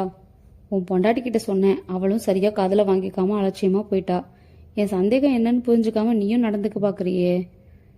இன்னைக்கு நீங்க ரொம்ப தான் படுத்துறீங்க. என்ன உங்க சந்தேகம்? பர்தாவுக்குள்ள இருந்தது சலீம் சாரோட பொண்டாட்டியே இல்லையோன்னு ஒரு டவுட்டு. யாரோ ஒரு ஆம்பளைய பர்தா மாட்டிக்கிட்டு வந்திருப்பானோன்னு. என்ன பைத்தியக்காரத்தனம் இது? எதுக்காக ஒரு ஆம்பளை பர்தாவுக்குள்ள ஒளிஞ்சுக்கிட்டு வரணும்? வர வர நீங்க உப்பு பெறாத விஷயத்துக்கெல்லாம் டயத்தை வேஸ்ட் பண்றீங்க. கதவை தாழ் போட்டுக்கோங்க, நான் வரேன். வேங்கடகிரியின் பையன் தன் பைக் சாவியை எடுத்துக்கொண்டு போனதும் வெறுப்பாக கதவை மூடிக்கொண்டு நடைபயின்றார் வேங்கடகிரி யோசனையாக. பிளாட்டின் ஹாலில் கிரணும் அலெக்ஸும் செஸ் விளையாடிக் கொண்டிருக்க ஃபோன் ஒலித்தது. கிரண் எடுத்தான். ஹலோ. ஹாய் கிரண், நான் ராவ் பேசுகிறேன். 28ஆம் தேதி நம்ம 3 பேருக்கும் பாம்பேக்கு ஃப்ளைட் டிக்கெட்ஸ் வாங்கிட்டேன். அங்கே ஒன்றும் பிரச்சனை இல்லையே? நேற்று நைட் இங்கே கொண்டாந்ததுமே பேசிக்கிட்டபடி ஜூஸில் தூக்க மாத்திரை போட்டு கொடுத்துட்டோம். நல்லா தூங்கிட்டான். காலையில் டெலிஃபோன் பூட்டை உடச்சி ஒரு முயற்சி நடந்தது. தெளிவாக எச்சரிச்சிட்டோம். இப்போ எந்த அடமும் இல்லை. டிஃபன் சாப்பிட்டுட்டு புக்ஸ் படிச்சுட்டு இருக்கான். புக்ஸா? என்ன புக்ஸ்? அதுவும் அங்கே இல்லையே. வெங்கடகிரி வீட்டில் 4-5 புக்ஸ் ஓசி வாங்கி கொடுத்துருக்கோம். Very good. அவன் ரூம்குள்ளே பேனா பேப்பர் எதுவும் இல்லையே? எந்த விதத்துலையும் யாரோடையும் கம்யூனிகேஷன் பண்ண முடியாதபடி பார்த்துக்கங்க. யாருக்குமே தப்பிக்கிற துடிப்பு இருக்கும். அதெல்லாம் நாங்கள் அலர்ட்டாக இருக்கோம். நான் எப்போ வரட்டும் அங்கே? இப்போ நீ தேவைப்படல ராவ். நம்ம 3 பேரில் ஒருத்தர் வெளியில் இருக்கிறது நல்லது. தேவைப்பட்டால் நாங்களே உன்னை கூப்பிடுறோம். நீ வெளியிலே இரு. போலீஸ் ரியாக்ஷன் ஏதாச்சும் இருக்கான்னு தெரிஞ்சுக்க. ஓகே, ரொம்ப தேங்க்ஸுப்பா. எதுக்கு தேங்க்ஸ்? நாளைக்கு தாரான்னு ஒரு டார்லிங்கோட ப்ரோக்ராம் போட்டிருந்தேன். எங்கே அதை கேன்சல் செய்ய வேண்டியிருக்குமோன்னு நினச்சேன். சொன்னால் கேட்க மாட்டியா நீ? நான் கேட்பேன், என் உடம்பு கேட்க மாட்டேங்குது கிரண். நாளைக்கு காலையில் தாராவை மீட் செய்ய போகிறேன்னு நினைக்கிறப்போ உடம்பு ஜிவ்வுன்னு ஆகுது. எப்படியோ ஒழி. பி கேர்ஃபுல் என்று வைத்தான் கிரண். கமிஷனர் அலுவலகத்தில் இன்ஸ்பெக்டர் நியூட்டன் அறையில் பார்த்திபன் தன் முன் வைக்கப்பட்டிருந்த காஃபியை தொடாமல் பரபரப்புடன் அவர் ஃபோனில் பேசிக் கொண்டிருப்பதை கவனித்தார். நோ, இப்போதைக்கு ப்ரெஸ் பீப்புளுக்கு நியூஸை லீக் செய்ய வேண்டாம்னு கமிஷனர் சொல்லிட்டாரு. இல்லை, அவசியம் இல்லை. உடம்பு சரியில்லை, ரகசியமாக ரெஸ்ட் எடுக்கிறாருன்னு சொல்லித்தான் அவரே ப்ரோக்ராம்ஸ் எல்லாம் கேன்சல் செய்ய சொல்லியிருக்கேன். ஒரு ரூட் கிடைச்சிருக்கு. அநேகமாக இன்னைக்கு வீல் ஃபைன் ஹிம். அவர் ஃபோனை வைத்ததும் ரொம்ப ஒரிடாக இருக்கும். தீபிகா மேடத்தை சமாதானப்படுத்தவே முடியல. ஷூட்டிங் கேன்சல் செஞ்சதால இண்டஸ்ட்ரியில் முக்கியமானவங்க ஃபோன் செஞ்சு என்ன உடம்புக்கு, எங்கே ட்ரீட்மெண்ட் எடுக்கிறாருன்னு விசாரிக்க ஆரம்பிச்சிட்டாங்க. 2 பத்திரிக்கைக்காரங்க வீட்டுக்கே வந்துட்டாங்க. எங்கே ரெஸ்ட் எடுக்கிறாங்கன்னு யாருக்கும் சொல்ல வேணான்னு சாரே சொல்லியிருக்காருன்னு சொல்லி சமாளிக்கிறேன். எல்லாரும் என்னை குற்றவாளி மாதிரி பார்த்துறாங்க. ஏதாச்சும் டெவலப்மெண்ட் உண்டா? உண்டு சார். உங்கள் டிரைவர் அடையாளம் காட்டிட்டார் எங்கள் கம்ப்யூட்டரில். அவன் பேர் கிரண். தனி ஆள் இல்லை. ராவ், அலெக்ஸ்னு அவங்க 3 பேர் டீம். Professional criminals. அவங்க மேலே நிறைய கேஸ் இருக்குது. அட்ரஸ் மாறிட்டே இருப்பாங்க. அவங்க தான் யார் சொல்லியோ குரு பிரசாத்தை கடத்தியிருக்காங்க. அரசியலுக்கு அவர் வரக்கூடாதுன்னு நினைக்கிற யாரோ செஞ்ச ஏற்பாடு தான் இது. கொலை செய்கிறதோ மிரட்டி பணம் வாங்குறதோ அவங்க நோக்கம் இல்லைன்னு புரியுது. குரு பிரசாத்தை அவங்க சிட்டிக்குள்ளே தான் எங்கேயோ வச்சிருக்கணும். குரு எழுதின லெட்டரில் கிரண், ராவ் இவங்க 2 பேரோட கைரேகைகள் கிடைச்சிருக்கு. கார்லேயும் கிடைச்சிருக்கு. அவங்க தான், சந்தேகம் இல்லை. அது ஓகே சார். எங்கே இருக்காரு? அதை எப்படி கண்டுபிடிக்க போறீங்க? கிரண், ராவ், அலெக்ஸ் பற்றி எங்கள் கம்ப்யூட்டரில் தனித்தனி ஃபைல்ஸே இருக்குது. அவங்க பழைய விலாசங்களில் ஏற்கனவே அவங்களோட தொடர்பு வச்சுருந்தவங்களை எல்லாம் 24 சப் இன்ஸ்பெக்டர்ஸ் சிட்டி பூராவும் விசாரிச்சுட்டு இருக்காங்க. அலெக்ஸ் பாருக்கு போய் குடிக்கிற பழக்கம் உள்ளவன். அதனால எல்லா பார்லையும் ஃபோட்டோ காட்டி விசாரிக்கிறாங்க. அதே மாதிரி கிரண், ராவுக்கு லேடிஸ் வீக்னஸ் உண்டு. சிட்டியில் எல்லா பெரிய பிராத்தல் ஜாயின்ஸ் எல்லாத்துலேயும் என்கொயரி நடக்குது. அப்புறம் சார், தலைவர் சாரங்கன் ஃபோன் செஞ்சார். அவருக்கும் சரி ரகசியமாக ஓய்வெடுக்கிறாருன்னு சொன்னேன். 27 நாமினேஷன் ஃபைலிங் சம்மந்தமாக முக்கியமாக பேசணும்னு சொன்னார். அவர்கிட்டையும் உண்மையை மறைக்கிறது தப்புன்னு படுது சார் என்றான் பார்த்திபன். கரெக்டு. நீங்கள் பர்சனலாக அவரை போய் பார்த்து உண்மையை சொல்லுங்க. அவரை பத்திரிகைகளுக்கு எதுவும் சொல்லிட வேணாம்னு சொல்லுங்க. எடிட்டிங் இன்னொரு நாள் வச்சுக்க சொல்லுங்க. ஆனால் தேர்தல் மனு தாக்கல் செய்ய அதுதான் கடைசி நாள். அதை மாற்ற முடியாது. அவரை எல்லா ஏற்பாடுகளோடு ரெடியாக இருக்க சொல்லுங்க. அதுக்குள்ள குரு பிரசாத்தை மீட்டிடலாம். சரி சார். நீங்கள் எடுக்கிற நடவடிக்கைகள் தெரிஞ்சு ஆத்திரப்பட்டு சாரோட உயிருக்கு அவங்க ஏதாச்சும் கவலைப்படாதீங்க. இந்த மேட்டரை ரொம்ப கவனமாக கையாள சொல்லியிருக்காரு கமிஷனர். குரு பிரசாத் உயிருக்கு எந்த ஆபத்தும் ஏற்படாத அளவுக்கு தான் எங்க மீட்கிற முயற்சிகள் இருக்கும் என்றார் நியூட்டன். அத்தியாயம் 15. தேதி 25. முதுகுக்கு தலையணை கொடுத்து கட்டிலில் சாய்ந்து அமர்ந்திருந்த குரு பிரசாத் படித்துக் கொண்டிருந்த புத்தகத்தை மூடி வைத்தான். தான் இந்த இடைத்தேர்தலில் நிற்கக்கூடாது என்பதற்காக கடத்தி வைத்திருக்கிறார்கள் என்பது புரிந்த பிறகு அவனுக்கு உயிர் பயம் விலகியிருந்தது. அவர்கள் வார்த்தையில் அடிக்கடி மிரட்டினாலும் மரியாதையாக நடத்துவதால் டென்ஷன் எதுவும் இப்போது இல்லை. குரு பிரசாத் இந்த விசித்திரமான திடீர் ஓய்வை ஒரு மாதிரி ரசிக்க தொடங்கிவிட்டான். வேளாவழிக்கு விருப்பப்படும் ஐட்டங்களை கெரியரில் வாங்கி வந்து கொடுத்துவிட்டு அறையை விட்டு போய்விடுகிறார்கள். படிக்க முடிகிறது, சினிமா பார்க்க முடிகிறது. போன் இடைஞ்சல் இல்லை, விசிட்டர்ஸ் தொந்தரவு இல்லை. இந்த கௌரவமான சிறையில் எந்த ஆபத்தும் இல்லைதான். ஆனால் எனக்கு வெளியே நிறைய விலைகள் இருக்கிறதே. இன்றைக்கு இந்த நிமிடம் நான் ஐஸ்வர்யா ராயுடன் நடித்து கொண்டிருக்க வேண்டும். எடிட்டிங் கேன்சல் ஆகியிருக்கும். என்ன சொல்லி கேன்சல் செய்திருப்பான் பார்த்திபன்? என்ன சொன்னாலும் தயாரிப்பாளர் பயங்கர கோபத்தில் இருப்பார். இந்த 2 நாள் ஷூட்டிங் கேன்சல் ஆவதால் அவருக்கு ஏகப்பட்ட நஷ்டம். தலைவர் சாரங்கன் வேறு டென்ஷனாகி இருப்பார். நாளை மறுநாள் வேட்புமனு தாக்கலுக்கு இறுதி நாள். மிக குழப்பத்தில் இருப்பார். செய்தித்தாள்களில் கடத்தல் பற்றி எந்த செய்தியும் இல்லை. எனவே போலீஸ் ரகசியமாக என்னை தேடுவார்கள் என்று நினைக்கிறேன். எப்படியாவது அவர்கள் வென்று காப்பாற்றுவார்கள் என்ற நம்பிக்கை இருந்தாலும் நான் ஏதாவது முயற்சி செய்ய வேண்டாமா? என்ன செய்வது? அவர்களிடம் ஆயுதம் இருக்கிறது, புத்திசாலித்தனம் இருக்கிறது.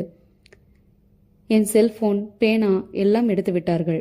அறையின் ஜன்னல்களை திறக்க முடியாது. அறையில் தகவல் தொடர்புக்கு எதுவும் இல்லை. அப்படியே நான் இங்கே இருப்பதை உணர்த்தும் விதமாக ஏதாவது கடிதம் மாதிரி எழுத முடிந்தாலும் கூட அதை எப்படி இவர்களை மீறி வேறு நபர்களிடம் சேர்ப்பேன்? குருபிரசாத்தின் கண்களில் ஓரமாக இருந்த டிஃபன் கேரியர் பட்டது. இதில் தான் ஒவ்வொரு வேளையும் ஹோட்டலில் இருந்து சாப்பாடு, டிஃபன் வாங்கி வருகிறார்கள். இப்போது டிஃபன் வாங்கி வர வேண்டிய நேரம். கழுவி தயாராக இருக்கிறது. சற்றென்று குருவுக்கு ஒரு யோசனை தோன்றியது. அரைக்கதவின் சாவித்துவார எல்லையை தாண்டி நகர்ந்து அமர்ந்தான். அருகில் இருந்த டொமேட்டோ சாஸ் எடுத்தான். தன் வெள்ளை கர்ச்சிஃப் எடுத்தான். சாஸ் தொட்டு விரலால் கர்ச்சிஃபில் போலீஸை தொடர்பு கொண்டு என்னை காப்பாற்றவும், நடிகர் குருபிரசாத் என்று சிகப்பாக எழுதினான். அவசரமாக கேரியரை திறந்து அதன் கடைசி கிண்ணத்திற்குள் கர்ச்சிஃபை போட்டு மறுபடி வரிசை மாறாமல் அடுக்கி எடுத்த இடத்தில் வைத்தான். அந்த ஹோட்டலில் பார்சல் செய்யும் நபர் இதை பார்த்து அவன் புத்திசாலியாக இருந்து போலீசுக்கு தகவல் கொடுத்தால் பரவாயில்லை, பார்க்கலாம் முன்போல் படிக்கத் தொடங்கினான். சற்று நேரத்தில் கதவு திறந்து அலெக்ஸ் உள்ளே வந்தான். குருபிரசாத் சார், இன்னைக்கு டிஃபன் என்ன வேணும்? இட்லி, வடை, ஒரு மசால் தோசை. ஓகே என்று கேரியரை எடுத்துக்கொண்டா சென்றான் அவன். ஒலித்த போனை எடுத்து நியூட்டன், சார், நான் எஸ்ஐ வீரபாண்டி வலசரவாக்கத்திலேருந்து பேசுகிறேன் சார். சொல்லுங்க. இங்கே ஒரு பங்களால மங்களம்னு ஒரு அம்மா கிட்ட ராவ் ஃபோட்டோ காட்டி விசாரிச்சப்ப தெரியும்னு சொல்கிறாங்க. இவங்க கிட்ட இருந்த தாராங்கிற பாட்டியை ராவுக்கு பிடிக்குமா. அதனால அடிக்கடி வந்து குறிப்பாக தாராவை பிக்கப் பண்ணிட்டு போவானா. ஆனால் 2 மாதம் முன்னாடி தாரா இவர்கிட்டேருந்து விலகி தனியாக தொழில் பண்ணுதான். அதனால ராவ் இங்கே வந்து 6 மாசமாச்சான். தாராவை கேட்டால் தெரியுமா, அந்த தாரா ஃப்ளைட்டில் பாம்பே, பெங்களூர்னு பறந்து பெரிய லெவலில் மூவ் பண்ணுற பொண்ணா. அட்ரஸ்ஸு, பேஜர், நம்பர் எல்லாம் கூட கொடுத்துருக்காங்க. Very good. இப்போ நீங்கள் எங்கே இருக்கீங்கன்னு சொல்லுங்கள், நான் உடனே வரேன். தாரா வீட்டுக்கு 2 பேருமா போய் பார்க்கலாம் என்றார் நியூட்டன் பென்சில் எடுத்துக்கொண்டு. கணேஷ் பவனில் பார்சல் செக்ஷனில் டிஃபன் ஐட்டங்களை சொல்லி கேரியரை கொடுத்து, சட்னி, சாம்பார் தனித்தனியாக வைங்க, எல்லாம் சூடாக இருக்கணும், அவசரம் இல்லை, வெயிட் பண்ணுறேன் என்றான் அலெக்ஸ். சலீம் சார் என்று குரல் கேட்க திரும்பினால் அங்கிருந்த டேபிளில் காப்பி ஆற்றி கொண்டிருந்தார் வெங்கடகிரி. வாங்க சார், உட்காருங்க, உங்களை ஒன்று கேட்கணும் என்றார். சரிப்புடன் வந்து அடுத்த நாற்காலியில் அமர்ந்தான். என்ன சார், நானும் நேற்றுலேருந்து பார்த்துட்டு இருக்கேன், வீட்டில் ஒய்ஃப் வந்ததுக்கு அப்புறமும் ஒவ்வொரு வேலையும் ஹோட்டல்லேருந்து வாங்கிட்டு போறீங்களே, ஏன் சார்? அதுவா சார், என் ஒய்ஃப் ரொம்ப செல்லமாக வளர்ந்த பொண்ணு, சமைக்க தெரியாது, ஒரு வேலையும் தெரியாது.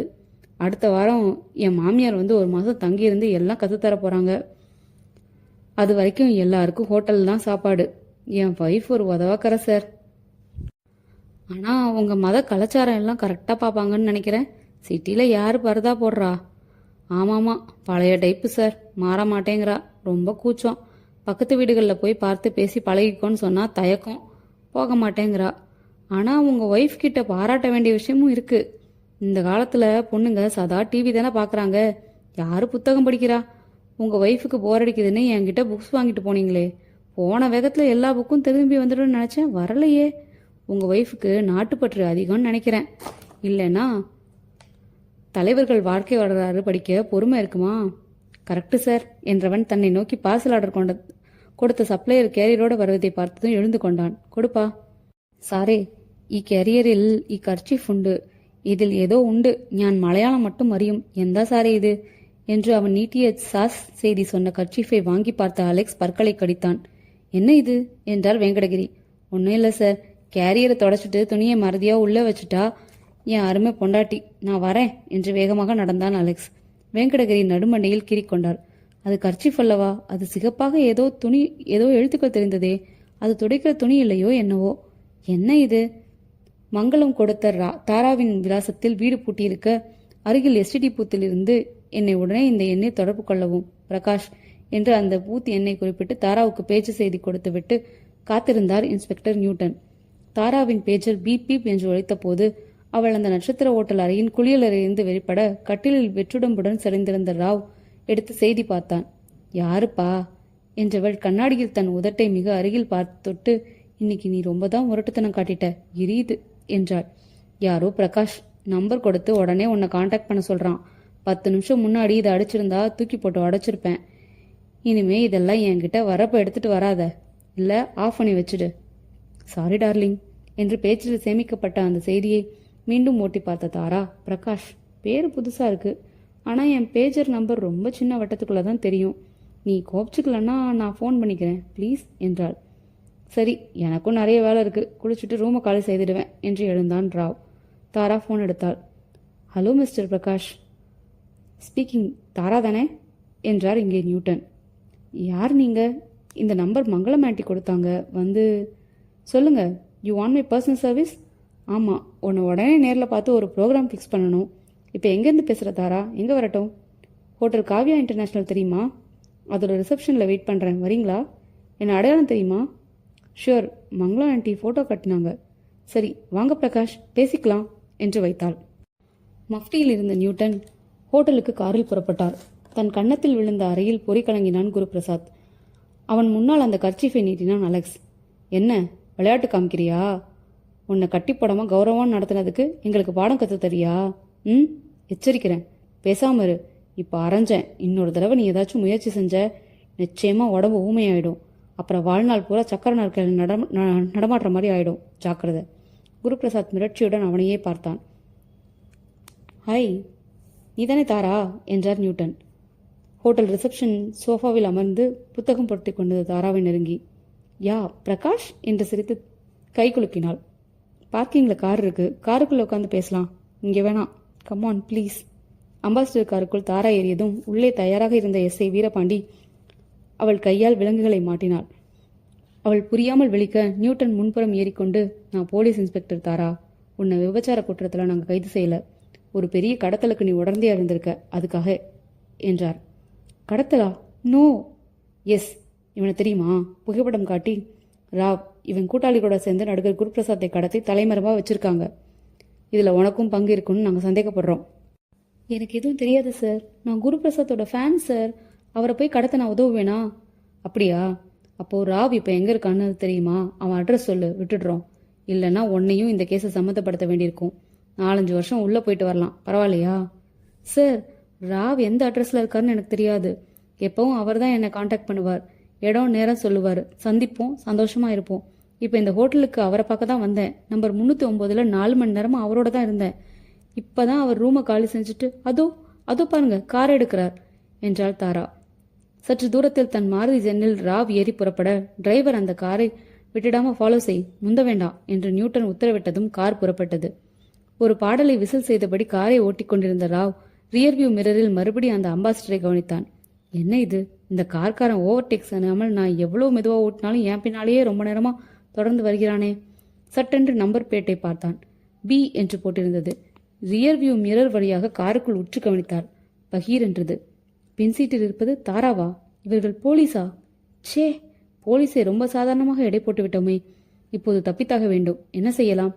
இந்த சாலையில் தானே வேலுவின் டெய்லர் கடை இருக்கிறது. டெய்லர் கடையின் உள்ளே கதவு இருக்கிறது. அதன் வழியாக ஃபிட்டிங் அறைக்கு செல்லலாம். அதை தாண்டி கடைக்கு பின்புறம் வந்தால் வேறு ஒரு சாலை, அந்த பக்கம் இருக்கும். எஸ், அதுதான் வழி.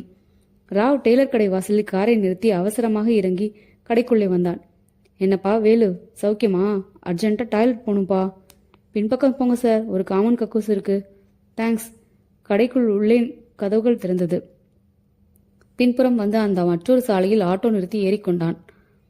10 நிமிஷம் காத்திருந்தும் ராவ் டெய்லர் கடையிலிருந்து திரும்பி வராததால் நியூட்டன் இறங்கி கடைக்குள் வந்தார். இப்போ உள்ள வந்தானே ராவ், எங்கே அவன்?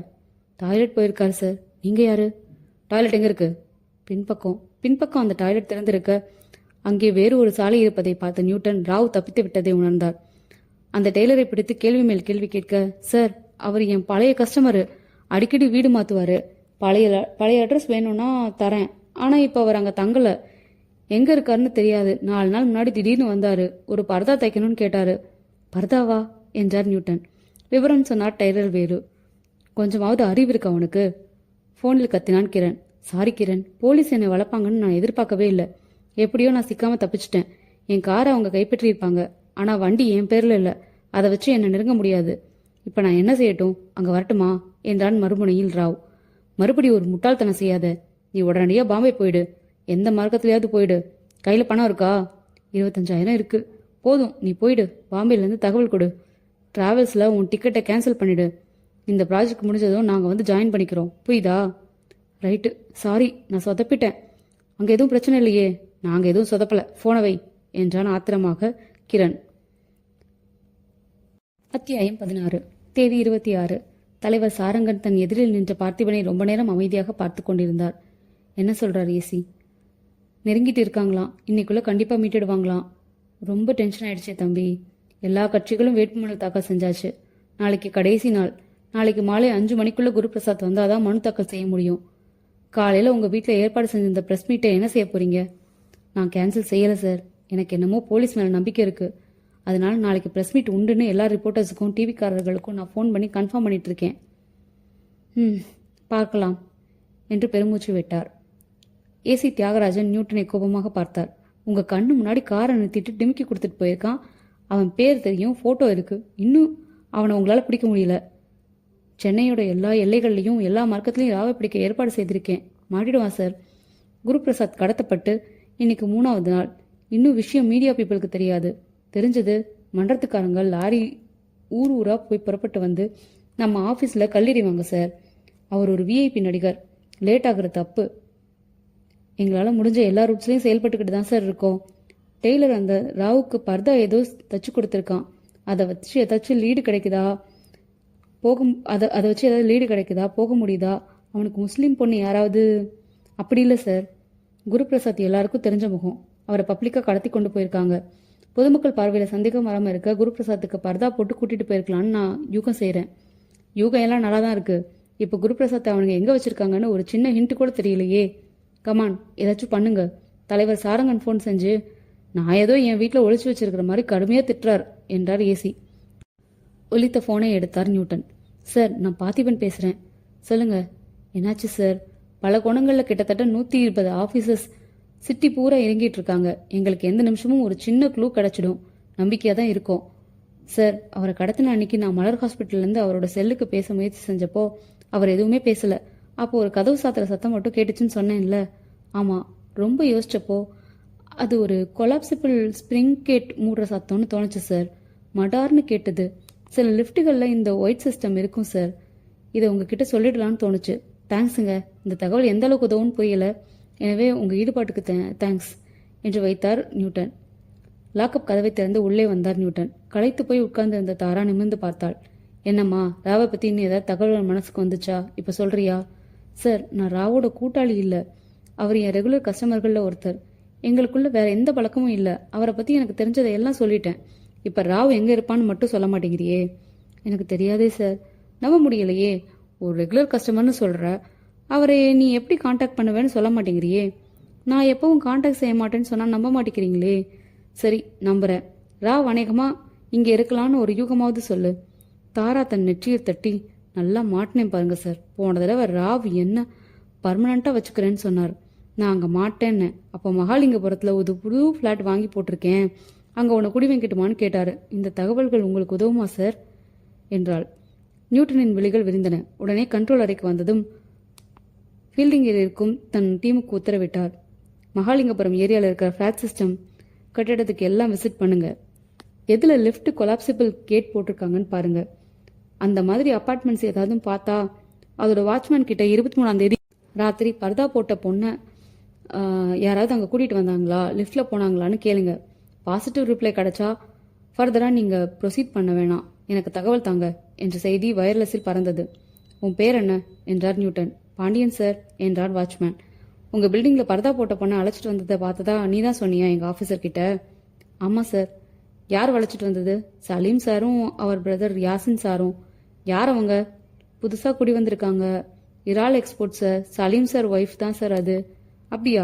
எந்த ஃப்ளாட்டு? 4வது மாடியில் கார்னர் ஃப்ளாட். நேர் எதிரே வேறு ஏதாச்சும் ஃப்ளாட் இருக்கா? இருக்கு சார். வெங்கடேசிரி சார் இருக்காரு. சலீம் ஃப்ளாட்டில் யார் யாரெல்லாம் இருக்காங்க? மூணே பேர் sir. Salim, Yasin, Salim wife. Right. Newton மற்றும் 2 பேர் லிஃப்டின் வந்து மேலே வெங்கடகிரி ஃப்ளாட்டுக்கு வந்தார்கள். கதவை திறந்த வெங்கடகிரி, வாங்க, யார் நீங்க? என் பையனுக்கு ஃப்ரெண்ட்ஸா? இல்லை, போலீஸ். போலீஸா? பதறாதீங்க என்று உள்ளே வந்து கதவை மூடியவர், எதிர் ஃப்ளாட்டில் இருக்கிற சலீம் மனைவி அலிமாவை நீங்க பார்த்துருக்கீங்களா, பேசியிருக்கீங்களா என்றார். அந்த பொண்ணு ரொம்ப கூச்சம் சார். பரதா போட்டு வந்த அன்னைக்கு பார்த்தேன், அப்புறம் பார்க்கல. எதிர் வீட்டு நடவடிக்கைகள் ஏதாவது சந்தேகப்படுறீங்களா? ஆமாம் சார். என் மனசில் இருக்கிறது எப்படி உங்களுக்கு தெரியும்? என் பையன், மருமக எல்லாரும் என் பேச்சை அலட்சியப்படுத்துறாங்க. அந்த பொண்ணு ஆம்பளை ஷூ போட்டுருந்துச்சு சார். வந்ததுலேருந்து வேலைக்கு ஹோட்டலில் சாப்பாடு வாங்கிட்டு வராங்க. எனக்கு என்னவோ சந்தேகம் சார். யாரோ ஒரு ஆம்பளையை கடத்திட்டு வந்து வச்சிருக்கானுங்க. கரெக்ட், யாரோ இல்லை, நடிகர் குருபிரசாத். இப்போ நீங்கள் நான் சொல்கிற மாதிரி செய்யணும். செய்வீங்களா என்றார் நியூட்டன். உற்சாகமாக தலையாட்டினார் வெங்கடகிரி. அழைப்பு மணி ஒலித்தது. செஸ் ஆட்டத்தை நிறுத்திவிட்டு அலெக்ஸிலிருந்து பீப் ஹோல் வழியாக பார்த்து திரும்பி எதிர்விட்டு அறுவை தாத்தா என்று கூறிவிட்டு திறந்தான். சலீம் சார், நல்ல வேலை.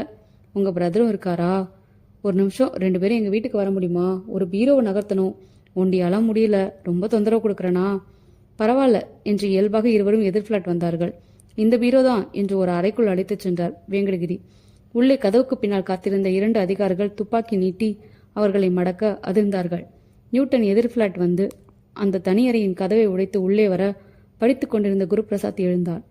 நோ ப்ராப்ளம் சார், நீங்க இப்ப ஃப்ரீ. அவங்கள பிடிச்சிட்டோம் என்று கைகுலுக்கினார் நியூட்டன். அத்தியாயம் 17. தேதி 27. குருபிரசாத்தின் பங்களா. ஹாலில் 100க்கும் மேற்பட்ட பத்திரிகையாளர்கள் அமர்ந்திருக்க 7-8 டிவி கேமராக்கள் தயாராக இருக்க மாடியில் இருந்து தீபிகாவுடன் இறங்கி வந்தான் குருபிரசாத். பளிச்சென்று கேமராக்கள் மின்னல் அடித்தன. பேசத் துவங்கினான் குருபிரசாத். எல்லாருக்கும் என் வணக்கம். இந்த திடீர் பிரஸ் மீட் எதுக்குன்னு எல்லாருக்கும் ஆச்சரியமா இருக்கலாம். கடந்த 4 நாளா நான் எங்க இருந்தேன்னு புதிரா இருந்துச்சு உங்களுக்கு எல்லாம்.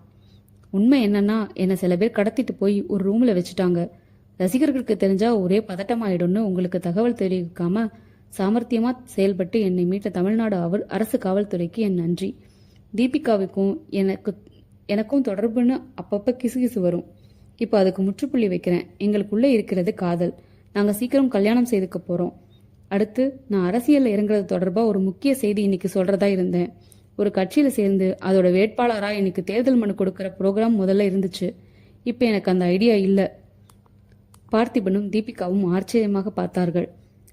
இந்த என் முடிவுக்கு காரணம் தெளிவு. அந்த தெளிவை கொடுத்தது இந்த 3 நாள் தனிமையில நான் படிச்ச புத்தகங்கள், சிந்தனைகள்.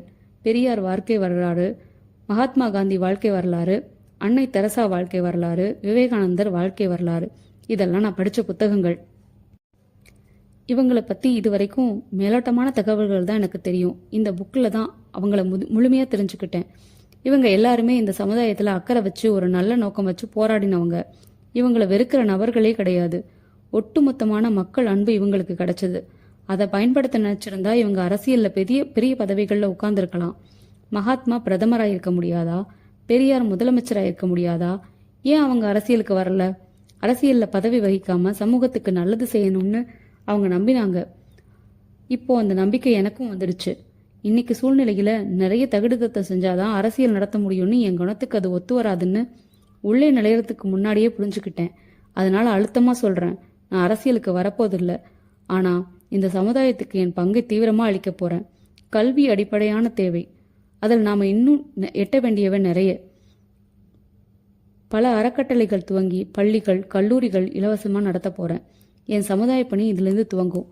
அதுக்கு நிறைய வருமானம் வேணும். அதனால தொடர்ந்து நடிப்பேன். நிறைய படங்கள்ல நடிப்பேன். எனக்கு ஒரு தெளிவை கொடுத்ததுக்காக ஒரு வகையில் என்னை கடத்தினவங்களுக்கும் கடத்த சொன்னவங்களுக்கும் கூட நான் கடமைப்பட்டிருக்கேன். நன்றி, வணக்கம். கைத்தட்டல் ஒளி விடாமல் தொடர்ந்தது. பார்த்திபனும் தீபிகாவும் கண்களில் நீர்த்திரை மறைக்க குருபிரசாத்தை பார்த்தார்கள். முற்றும்.